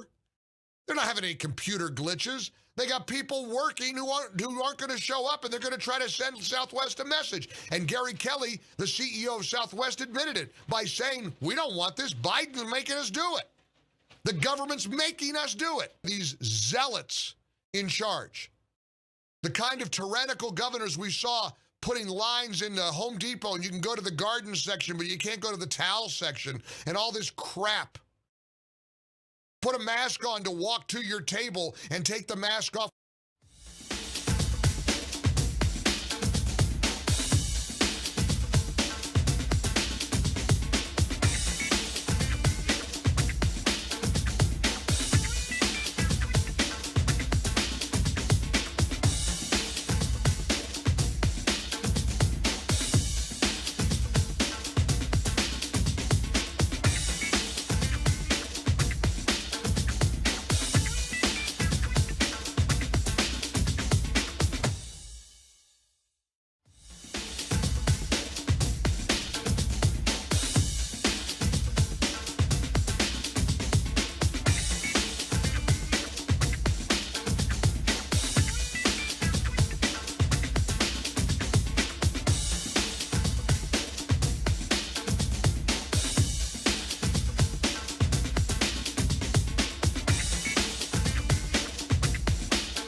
Triple 971 SAGE 888-971-7243. I am Larry Elder. We are ReliefFactor.com studio. The zip poll question I left you with on Monday: if you voted for Joe Biden for president, kind of hard to get that line out. If you voted for Joe Biden for president 2020, I'll try to keep going. Do you regret your vote? Of those who responded, those who admitted they voted for Joe Biden anyway, 87% said that they regret their vote. 13% said no. Here's the one for tonight. We'll go over the results tomorrow. If Joe Biden does not run in 2024, do you think Kamala Harris will be the Democrat presidential candidate? Yes or no? Growing palace intrigue suggests that she's on the outs with Joe Biden. Her popularity, of course, is 10 points lower than Biden's. And according to a article in CNN, not Fox News, not Newsmax, not One America Network, not Blaze TV, not the Daily Caller, not Breitbart, CNN. Staffer has accused the Biden administration of sexism and racism for giving Kamala Harris no-win jobs like being the border czar. So a growing number of people are speculating that maybe, just maybe, Ms. Harris might not even be the Democrat nominee in the event that Joe Biden doesn't run again. And most people don't believe he's going to run again. Now, can you imagine what they're going to do if they try to push this first female black VP out the door in favor of somebody else? Are you kidding me? Can you imagine what Al Sharpton is going to do? What the squad is going to say? In any case, in order to participate in this poll, whether you think she'll be the candidate, yes or no, you must be a member of the Zip community. Go to your app store and search under Zip Poll USA. And in order to participate, you must use my code SAGE, S-A-G-E. I'll give you the results tomorrow. And in a few minutes, we'll be talking to Soledad Ursúa, who's written a very interesting article called The Conservative Latino Future. We'll put it up on LarryElder.com, in which she argues that a growing number of Latino voters are reconsidering their allegiance to the Democrat Party. We're talking about Secretary of Homeland Security Mayorkas, and he gives himself an A. He says the Biden administration is doing a better job on immigration than Trump. What? How would you grade yourself? Senator, I'm a tough grader on myself, and I give myself an A for effort, investment in mission, and support of our workforce. Okay. Do you think you're doing a better job than the Trump administration? Senator, I believe in the policies that we are putting forward, and I condemn a number of the policies that were promulgated in the prior administration. So you think we have more control over the border now than we did under Trump? Senator, we're very focused on the... that's not the question. Do you think we have more control over the border now than we did under the last administration? I think we have more control that is consistent with our values as a nation. Okay. He just admitted to Ted Cruz that we have a historic high of illegal border crossing. You testified several times that our immigration system is, quote, fundamentally broken. True or false, under President Trump, we saw the lowest rate of illegal immigration in 45 years. I don't know if it's within 45 years, but we certainly saw in 2020 a low level of illegal immigration. 2019 was very high. True or false, Secretary Mayorkas? This year, under Joe Biden, we've seen the highest rate of illegal immigration in 61 years. Again, I don't know the number of years, but it's certainly a historic high, Senator. So you're right, it's broken, but you broke it. And he was asked why the Biden vaccine mandate doesn't apply to illegal aliens. Now, we've got a president who's implementing a national mandate for vaccines for any employers over 100 employees and all federal employees. Why shouldn't we mandate that somebody who comes across the border illegally shouldn't be vaccinated, or that's a reason for expulsion under Title 42 or any other law? Senator, the analysis for migrants encountered at the border is quite different than for the federal workforce that leads by example. Wow. Listen to this exchange. Of the 1.7 million people who've come here illegally, how many of them have been released into the country? Senator, I can break that down to the best of my ability. Nearly 1 million, approximately I would say 965,000, have been subject to expulsion under Title 42 of the United States Code. Okay, that gives us how many left? I believe approximately 40,000 have been removed under our immigration authorities that we in the Department of Homeland Security. Slow down. Where that gets us to, like 840,000 people? No. Approximately 965,000 were expelled. Okay. Approximately 40,000 have been removed. Approximately 125,000 unaccompanied children have been transferred to the custody and the shelter of Health and Human Services. The balance are, to the best of my knowledge, in immigration enforcement proceedings. So what does that leave us? How many people are still here? Of the 1.7 million, how many people are still here? I would estimate approximately 375,000 are still here. Yes. Okay. Wow. He also said that Kamala Harris is not the border czar. Vice President Harris, our border czar, what kind of grade would you give her? Vice President Harris is not the border czar. Vice President Harris has been asked by the President of the United States to focus on root causes. Okay, let me answer this quickly in my last few seconds. When's the last time you talked to her about securing the border? Several weeks ago. Okay. Now, Dr. Fauci says that vaccinated people are seeing a waning of the immunity. Listen to this. Point number 3, we are seeing something that is really interesting, and I'd like to get a little bit more unpacking of it with you in a bit. Mm-hmm. Really interesting. And that is we're starting to see waning immunity against infection and waning immunity in the beginning aspect against hospitalization.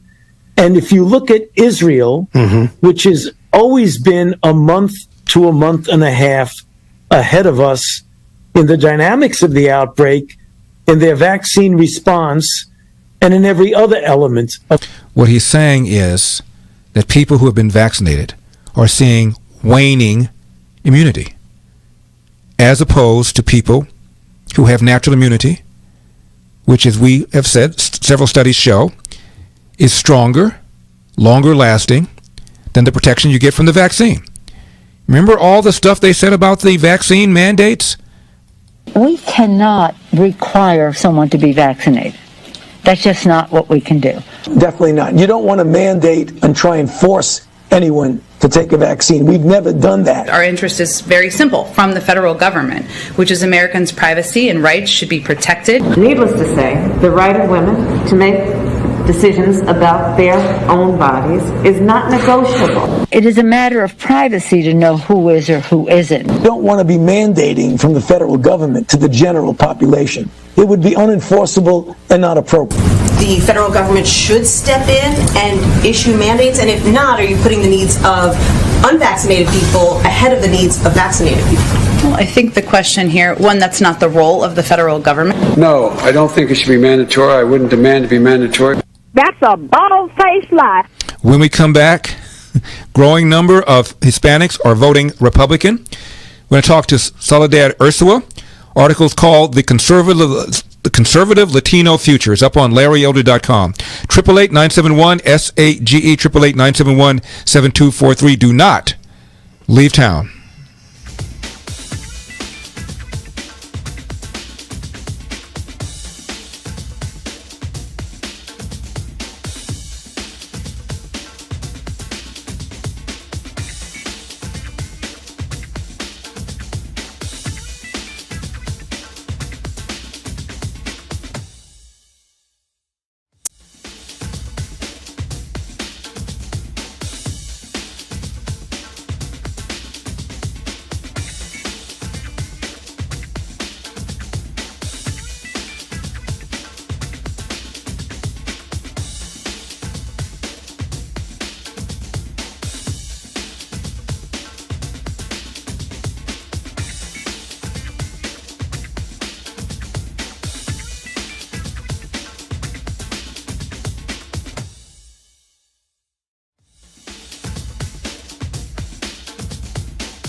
Yes, I'm wondering where the oppression is of black people. They make millions of dollars playing sports and work in high-paying jobs, such as banks, or of women whom also work in high-paying jobs. We speak our minds, and we are free to drive whatever car we choose. We eat in the same room as men.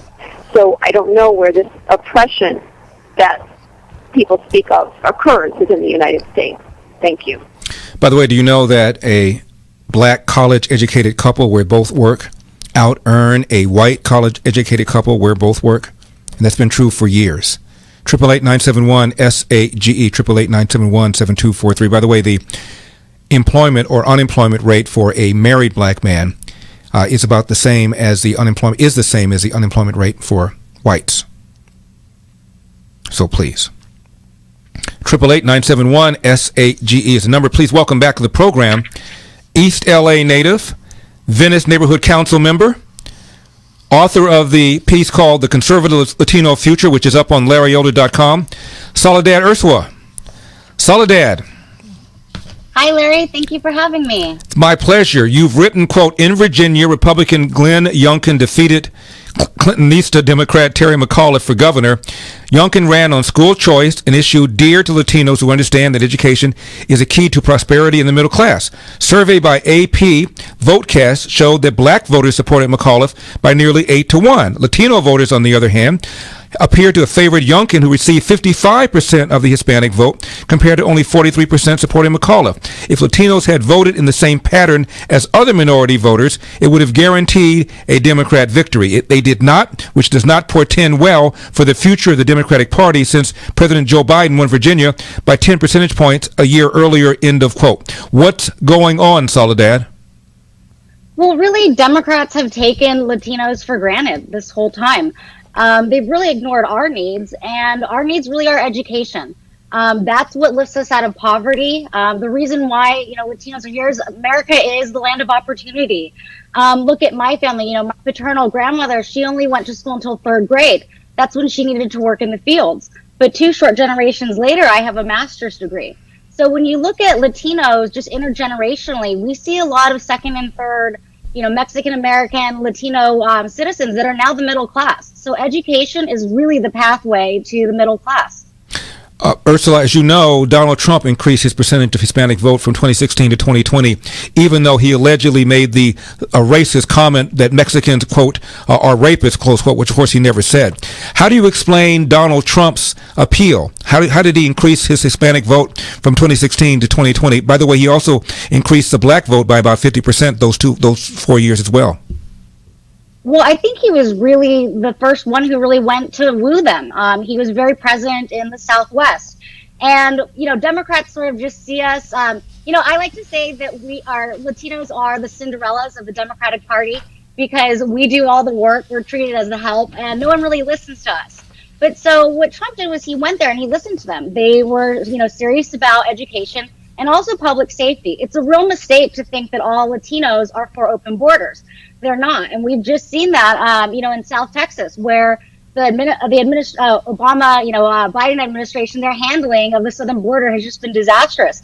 And that's not doing well for Latinos. We want secure borders. We want law and order. Republicans are also pro-choice. Donald Trump was avidly pro-choice.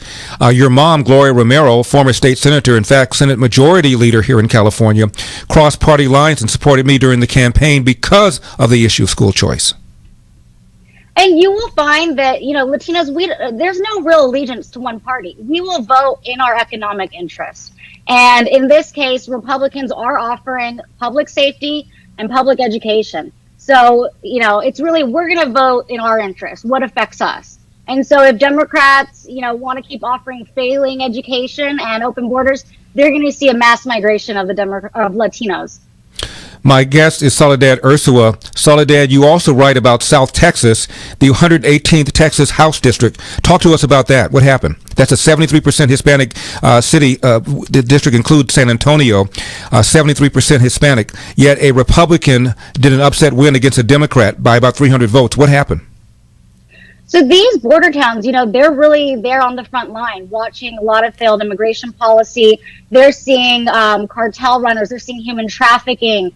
There are some really egregious things happening on the southern border. And, the current administration just doesn't want to see or talk about it. And so Latinos see that they're, directly affected by the crime that's going on. And so we want some law and order. So again, Democrats just go down the road of thinking that Latinos are for open border, and it's not true at all.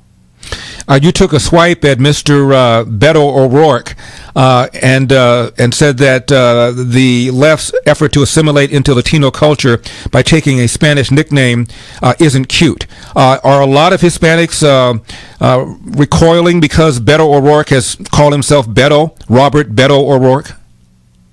Well, his name is Robert Francis O'Rourke, but of course he decides to call himself Beto. We see through that. We see it as phony. My father, Tomas, he's had to change his name on his, documents to Tommy. My maternal grandmother, Soledad, she changed her name to Sally. So we've always had to change our names, just so that, we've had to kind of whitewash ourselves to be accepted so that an employer can say our names. And for him to just, he thinks it's cute, but we see right through it. And, Larry, I wanted to recommend that, if you decide to run for governor again, you should just call yourself Lorenzo. And then you could pick up the Latino vote. Lorenzo. Well, I'm often called Don Lorenzo by a friend of mine who's the head of the Greek church, San Sofia, here on East Los Angeles. He refers to me as Don Lorenzo, so maybe I should adopt that. I'll be able to carry more of the Hispanic vote. You talk also about Pitbull, Armando Christian Perez. Tell me about that. Well, just so everybody knows, Pitbull, or Mr. Worldwide, he's one of our most cherished icons. I love him. We've all listened to him. And so, he is from Cuba. He's his family's from Cuba. They lost everything under communism. They had to flee. And so, Democrats they like to write off Cubans and say that, Cubans are really, Republicans. But what he's done recently is really stood up for America. And in a club, I don't think I can say everything he said, but he basically said, for all the people hating on America right now, F you, and why don't you go to the countries that we came from? Because you'll see that many Latinos are coming from socialist country. Look at Venezuela. Look at all the people coming from there. We come from crime-ridden areas. Mexico is a narco state. We don't want those same things to happen. And so a lot of Latinos here, we still have roots in our countries of origin. I still have families in Mexico. I travel there all the time. And so I think what happens today is that many, Americans are just too alienated from their roots. They should go to Venezuela and see what's happening there. They should go to Cuba and see what the standards of living are like. 45 seconds left, Soledad. Quote, Latinos have some of the highest percentages of voluntary enlistments and service in our military. Why is that? Well, I think that's just what happens with new immigrants. Both of my grandfathers served in the war. Mm-hmm. So we started out as immigrants. We are now, I'm third generation. And so we are very patriotic. I recently learned that LAPD, that they're about 73% Hispanic. So, we don't want to defund the police. Those are good union jobs that we have. The article is called The Conservative Latino Future. It's up on LarryOlder.com by my guest, Soledad Ursúa. Soledad, as always, thank you very much. God bless. Thank you.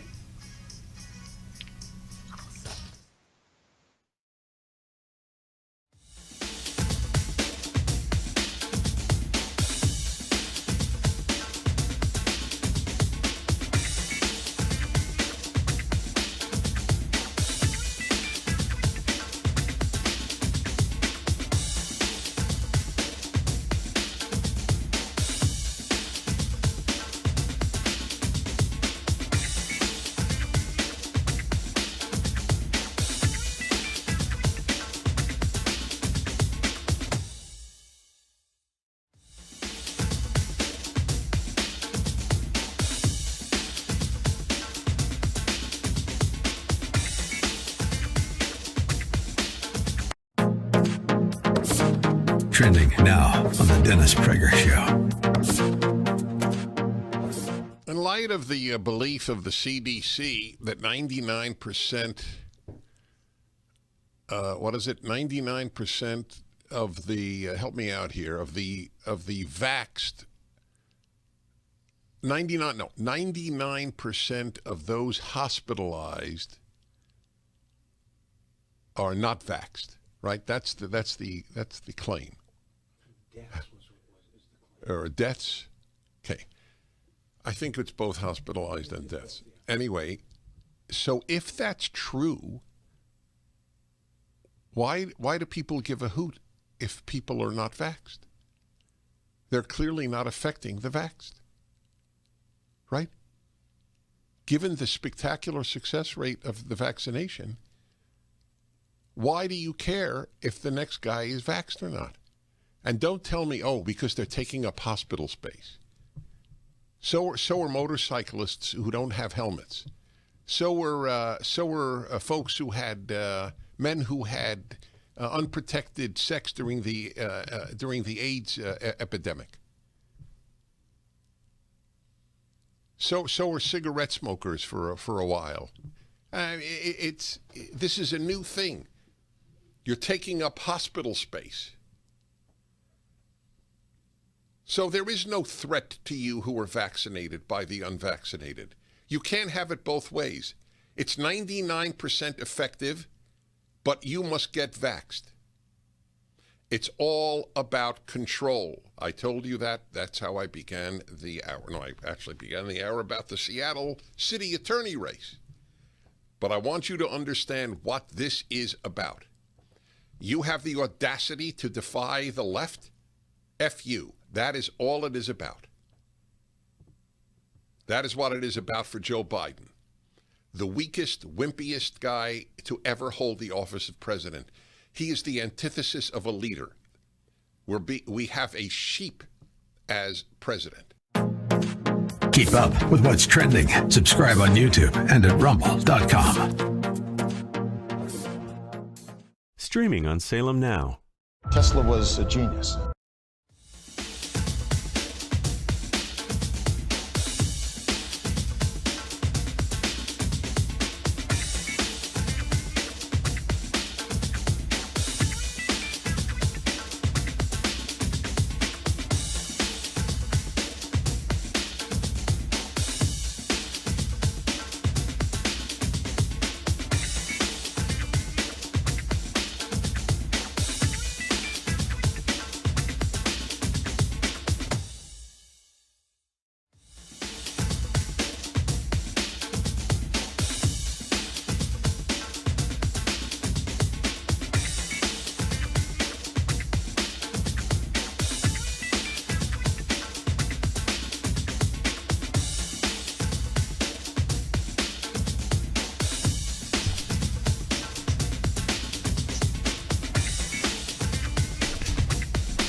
Hey Larry, this is Andrew from North Hollywood. I just wanted to say that I'm a foster child, or I was a foster kid, one of 6. My parents adopted 3 of us. Two of my siblings are African American or black, and it just amazes me that there are social workers out there that would do that, that take them away from good families that just because their parents are white. It's just crazy to me. Because I feel very strongly about this issue, because my siblings, are great, and just because they're a different color, it means nothing. They're still my brother and sister. So I'm glad to hear you're discussing this on your show, because it's crazy that that's an issue. 888-971-SAGE. I am white, so I apologize. I am Larry Elder. We are ReliefFactor.com studio. We are ready to launch something big. I want you to be part of it. If you like listening to my show, you will love watching it also on SalemNewsChannel.com or the app with the same name. Load it on the Apple or Android store or watch us on Roku. Just type Salem News Channel into the search bar and come check us out. We are the antidote to the mainstream media. Soon we'll begin adding new TV-only hours. This is only going to get bigger and better. Thank you for all you're doing to make this thing successful. We are on a mission, and you are a huge part of it. 888-971-SAGE. We're talking about the borders. Recall when Joe Biden talked about the Border Patrol agents running over people with horses, people being strapped. It's outrageous, he said. I promise you, these people will pay. There will be an investigation underway now, and there will be consequences. There will be consequences! Kamala Harris said, What we saw depicted those individuals on horseback treating human beings as they were was terrible. And I fully support what's happening right now, which is a thorough investigation into exactly what's going on there. Human beings should never be treated that way, and I am deeply troubled by it. I'll also be talking to DHS Secretary Mayorkas about that today. She said that on the 21st. Now guess what? DHS Inspector General declined to investigate the conduct of the Border Patrol agents. They are refusing. So they sent the matter back to the Customs Border Protection Office of Professional Responsibility, which is charged with investigating the misconduct of CBP employees. But DHS said, I want nothing to do with this thing. As you know, it was a complete lie. They weren't whipping anybody. They weren't whips. Now, this is bad news. We talked about the CNN report about the friction between Kamala Harris and Joe Biden. An aide to Kamala Harris even accused the Biden administration of racism and sexism for giving Kamala Harris no-win jobs like securing the border and doing something about voter integrity, what they think is voter integrity. And she's ticked off. Her poll numbers are 10 points lower than Biden, so now the sniping has begun. And the reason that's important is because that wasn't Fox News, it wasn't Daily Caller, it wasn't Breitbart, it wasn't Newsweek, it wasn't One America Network, it wasn't the Washington Examiner. It was CNN. And then the damage control began. She's doing a magnificent job. By the way, in that report, I'm quoted as saying what I believe, which is that there's no vice president I've seen that's gotten off to a faster start than Vice President Harris. She's doing an amazing job for the president. I had the pleasure, honor of being with her the Friday night. We passed this infrastructure bill in the House of Representatives. She was on the phone, working the phones, delivering votes. She's a big part of the reason why we had this bill signing today. Right.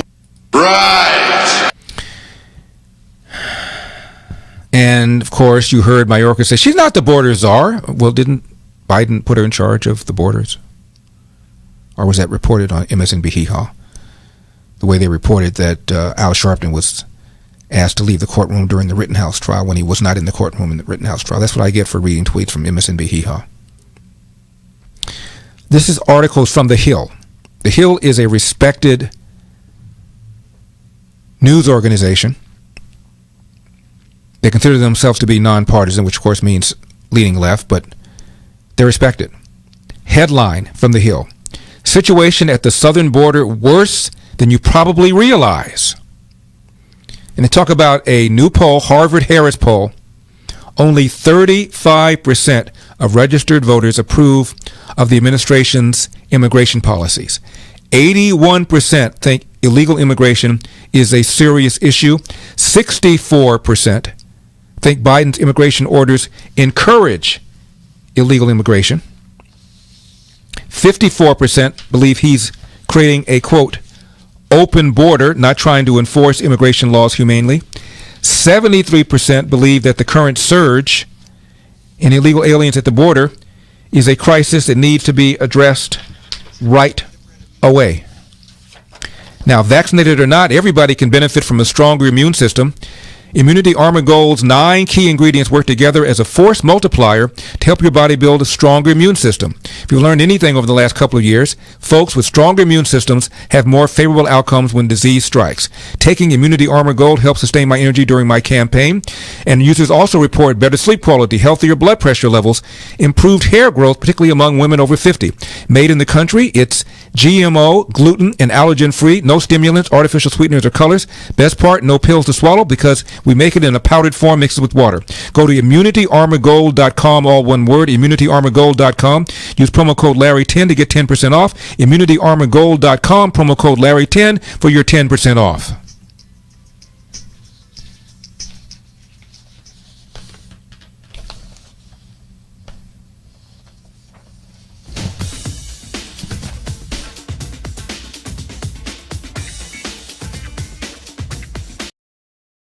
This is why we're fighting for the soul of America. You should be able to share ideas without fear of being fired from your job or shouted down. You are not to be heard. This is one of the few things we have no precedent for in the United States. You have the right to remain silent. Look for Salem Now in the App Store or go to salemnow.com. I think this family can pick you up every time you fall. Every time I take one step forward. When Wright came in this morning, he wants to fight you. No one expected this out of him. Look for Salem Now in the App Store or go to salemnow.com. Trending now on The Larry Elder Show. So anyway, you start with that notion of 15,000 people under that bridge in Del Rio. 15,000, okay? These are the numbers released by DHS. Number returned to Haiti, 1,401. Number in Customs and Border Patrol custody, 3,206. Number remaining at the bridge in Del Rio, according to DHS, 3,881. So, I'm sorry, those three numbers that I just gave you are about 8,500. Where's the other 8,000? Where are they? And the answer might be St. Louis. That might be in the suburbs of Dallas and Fort Worth, right outside my door, because this is the plan. Do not let yourself be caught walking around saying, this Biden-Harris administration, they're just inept. They don't have a plan.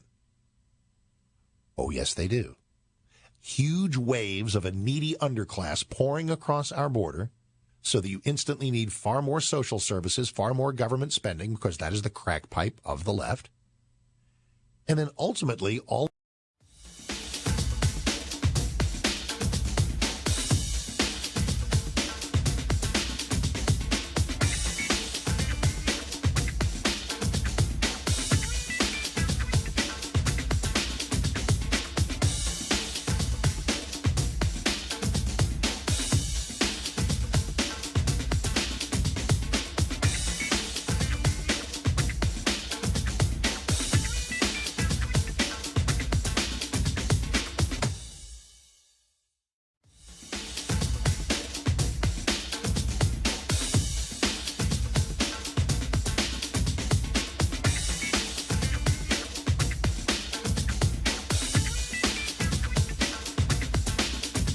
Republicans should go by the motto, defer, deflect, deny. 888-971-SAGE, 888-971-7243. I am Larry Elder. We are ReliefFactor.com studio. Peter in Orange County. Peter, do not leave town. He wants to talk about DHS Secretary Mayorkas. I want you to go to my website, LarryElder.com, to vote for the Salem Culture Warrior of the Year. Just click on the banner on the front page. You can vote for one of the nominees, and they are Ron DeSantis, Glenn Youngkin, Mike Lindell, Molly Hemingway, Jason Whitlock, Carl Jackson. Voting is open until December the 10th. Speaking of Mike Lindell, he just did an interview with President Trump. We're going to play some of that for you tomorrow if we can. 888-971-SAGE is the number. Peter, Orange County. Peter, you're on the Larry Elder Show. Thank you so much for calling. How's it going, Don Lorenzo? It's going well. So I heard that Senator Cruz grilled DHS Secretary Mayorkas today over his handling of the border crisis, and I liked how he tried to get a straight answer from him when he said numerous times, I don't recall what you're talking about, and that's not happening. And I like how Cruz pointed out that the Secretary blocked the press from looking at the inadequate conditions at the Texas migrant holding facilities. Sure, I heard the same complaints under former President Donald Trump, but I hear mostly crickets from those who are against the same kind of things when this takes place under Joe Biden, except for some mayors who are on the front lines of this crisis. Double standard. If this were a GOP DHS Secretary speaking in front of a committee like this one, that's would get lots of media coverage. Also, I've been wondering, I've seen a lot of the color purple on the video feed on your show and your show's website. I've been wondering, is that your favorite color? If so, why? Thanks for taking my call. Thank you, Peter. My favorite color is orange. I have no idea where the purple stuff, it wasn't my idea. Speaking of Beto O'Rourke, he is running for governor of Texas again. So this is his third race now. He ran for governor of Texas, lost. Ran for president, of course, didn't get anywhere. So now he's running for governor again. This is a guy, if I'm not mistaken, didn't he say he wanted to defund the police? I really love that Black Lives Matters and other protesters have put this front and center to defund, these line items that have over-militarized our police, and instead invest that money in the human capital of your community. Make sure that you have the services that... Does that make any sense? Invest that money in the human capital of your community? What does that even... Over-militarized our police, and instead invest that money in the human capital invest the money in the human capital of your community. Your community. Okay, invest the money in the human capital of your community, because we need investments in human capital in your community, of course.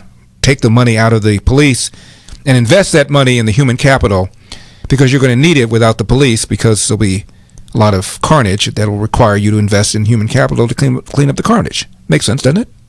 Sure that you have the services, the help, the support, the health care necessary to be well and not require police intervention. So you'll have enough resources to be well, so you won't require police intervention because you'll be well. There won't be crime, and you won't need the police because you've invested the money in human capital. Are you following me here? And also, in some necessary cases, completely dismantling those police forces. In some cases, we don't need police at all. Let's start with your neighborhood. And rebuilding them. And I think the city council in Minneapolis made the right decision. You don't have one bad apple. You don't have four bad apples. You have lots of bad apples, because bad apples they run in packs. There's a lot of solidarity when you're a bad apple. If you're the only bad apple, you want more bad apples. And so you want to invest in your human capital in your community and reimagine the police, because you won't need them, because you'll have better health, because a lot of the bad apples will be leaving because they'll be in packs. They'll probably go down to Florida where they can get better benefits and won't have to have the masks and vaccine mandates. So they'll be gone. And that way you'll have a better community, right? You have a system-wide problem in that police department, and only by aren't these the people that just put the defunding the police on the ballot and just said, "Are you kidding?" Dismantling that system and rebuilding it intentionally with the community members at the time. Rebuilding it with the community members. By the way, how are you going to get people to rebuild it? You can't even get people to work at McDonald's. How are you going to get the people to hire the people to rebuild the community that you've dismantled? Table. Do you have any hope of getting it right? I was born here, and I was raised here, and dadgummit, I'm going to die here. And no side-winding, bushwhacking, hornswoggling, crocker is going to roll my biscuit cutter. Now, who can argue with that? Not to change the subject as he changes the subject, but have you noticed all the little cute names they've given Joe Biden over the years? Scranton Joe. Working class Joe. You're middle class Joe. You're middle class Joe. They call me middle class Joe. Middle class Joe, roots in Scranton. He is Scranton Joe. Scranton Joe, middle class Joe. He's Scranton Joe. He's Amtrak Joe. He was known as Amtrak Joe. He was called Amtrak Joe for a reason. Amtrak Joe for his love of traveling by train. There's Amtrak Joe, as he's known, hopping on the Amtrak. They called him Amtrak Joe, and he loves that nickname. My name is Joe Amtrak Biden. He's a good old Joe. Regular good old Joe. Scranton Joe, average Joe, middle class Joe, whatever nickname you want to have for him. The president is very focused. They call him Sheriff Joe for a reason. I learned and earned the nickname Sheriff Joe from President Obama. He has an image as working class Joe from Scranton. Working class Joe. Joe likes to call himself working class Joe. Working class Joe, Joe from the neighborhood. Working class Joe, middle class Joe. He was known as middle class Joe, working class Joe. Middle class Joe. He was called middle class Joe for decades in the Senate. Middle class Joe, Joe from Scranton, Pennsylvania. Joe Biden so often calls himself middle class Joe. I've been referred to as middle class Joe. It's not always meant as a compliment. It's usually that I'm not sophisticated. And new ABC polling show voters are rejecting middle class Joe in bulk. he badly needs. A new ABC News Washington Post poll shows the president's approval rating at a new low, just 41%, even losing support among Democrats and independents, with approval for his handling of the economy plummeting to 39%. Those numbers a warning shot for Democrats ahead of next year's midterms. More than half of voters saying if the elections were held today, they would back a Republican for Congress, the largest margin in decades. 4 in 10 Democrats strongly approve of Biden today, according to that Washington Post ABC News poll. That's down from 7 in 10 who strongly approved of his job in June. 80% of Democrats are positive about Joe Biden, compared to 94% of Democrats back in June. He is down 11 points since spring. Overall approval of the economy, 39%. Half of those surveyed blame the president for soaring inflation. Republicans hold their largest lead midterm election vote preferences dating back 40 years. If the vote were held today, 51% of registered voters said they would back a Republican running in their district. Only 41% say they would choose the Democratic nominee. Haven't seen numbers that bad in 40 years. Now, have you ordered the 3-week quick start? Still discounted, only $19.95. That is less than $1 a day to see if we can get you out of pain. After that, less than the cost of a cup of coffee a day for you to stay out of pain. Over 70% of those who ordered the 3-week quick start go on to order more. The docs who formulated Relief Factor selected the 4 best ingredients, each of which are 100% drug-free, to attack pain from a different metabolic pathway. Back, shoulder, neck, hip, foot, knee pain from exercise, or just getting older, consider ordering the 3-week quick start. ReliefFactor.com. ReliefFactor.com. 800-500-8384. 800-500-8384.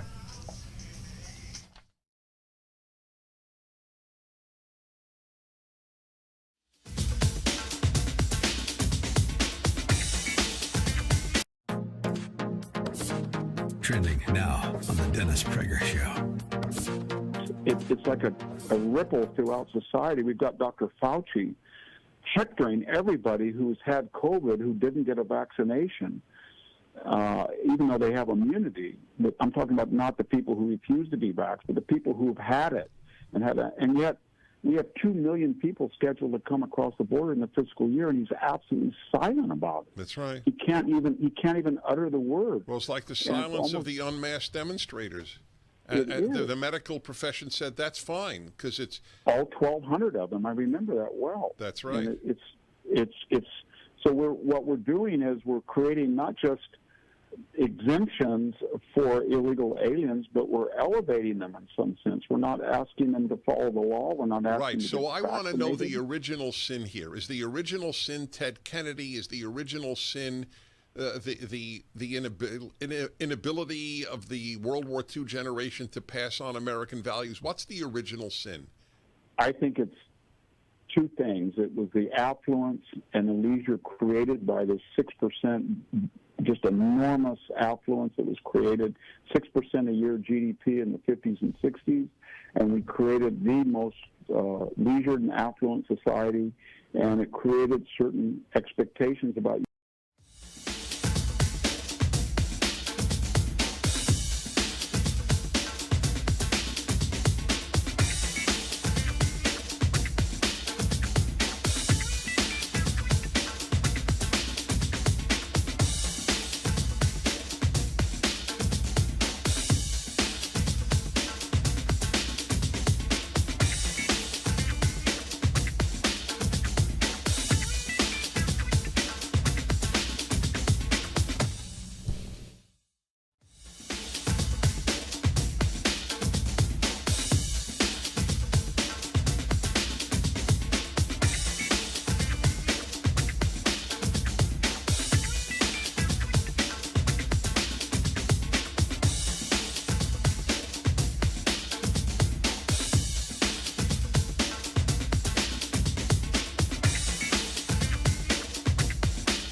constantly making faux pas. But why talk about Joe Biden? Well, because I was asked, would he be a formidable candidate? I said no. He'd be somebody that I think the president would like to run against. He never did well as a national candidate. 888-971-SAGE, 888-971-7243. I am Larry Elder. We are ReliefFactor.com studio. You think California's bad? I almost hesitate to do this story because I'm afraid I might give Governor Gavin Newsom some ideas. Austria is banning people who are unvaccinated from leaving their homes. Estimated 2 million people in Austria.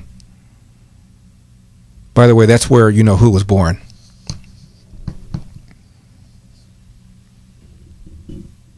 Ordering a nationwide lockdown for unvaccinated people.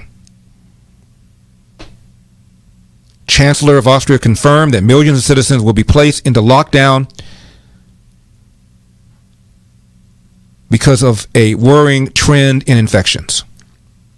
The country has 8.9 million people, so this will affect almost 2 million people. It prohibits unvaccinated individuals from leaving their homes except for basic activities such as working, grocery shopping, or, of course, getting vaccinated. Does not apply to children under 12 because they cannot officially get vaccinated yet. So, people in Austria forced to remain home. I guess they're letting them go and work, otherwise they don't have an economy. And grocery shopping, otherwise they die. And getting vaccinated, which is what they want them to do. Ordered a nationwide lockdown. And a growing number of NYPD officers are going to New York for better opportunities. One officer made a transition to the Lakeland Police Department, had an interview with a recruiter from Florida, and the recruiter said, quote, "You could park your vehicle in front of your house." And to me, that was mind-blowing. Talking about the difference in community perception of the police in New York and in Lakeland, Florida. I used to have to lie about what I used to do. I used to have to tell people I was like a bartender because it was almost like I was ashamed to be a law enforcement officer. I think everybody, regardless of the career you choose, he says, you want to be appreciated in what you do. 14 officers have now gone down to Florida. I'm Larry Elder. See you in Florida.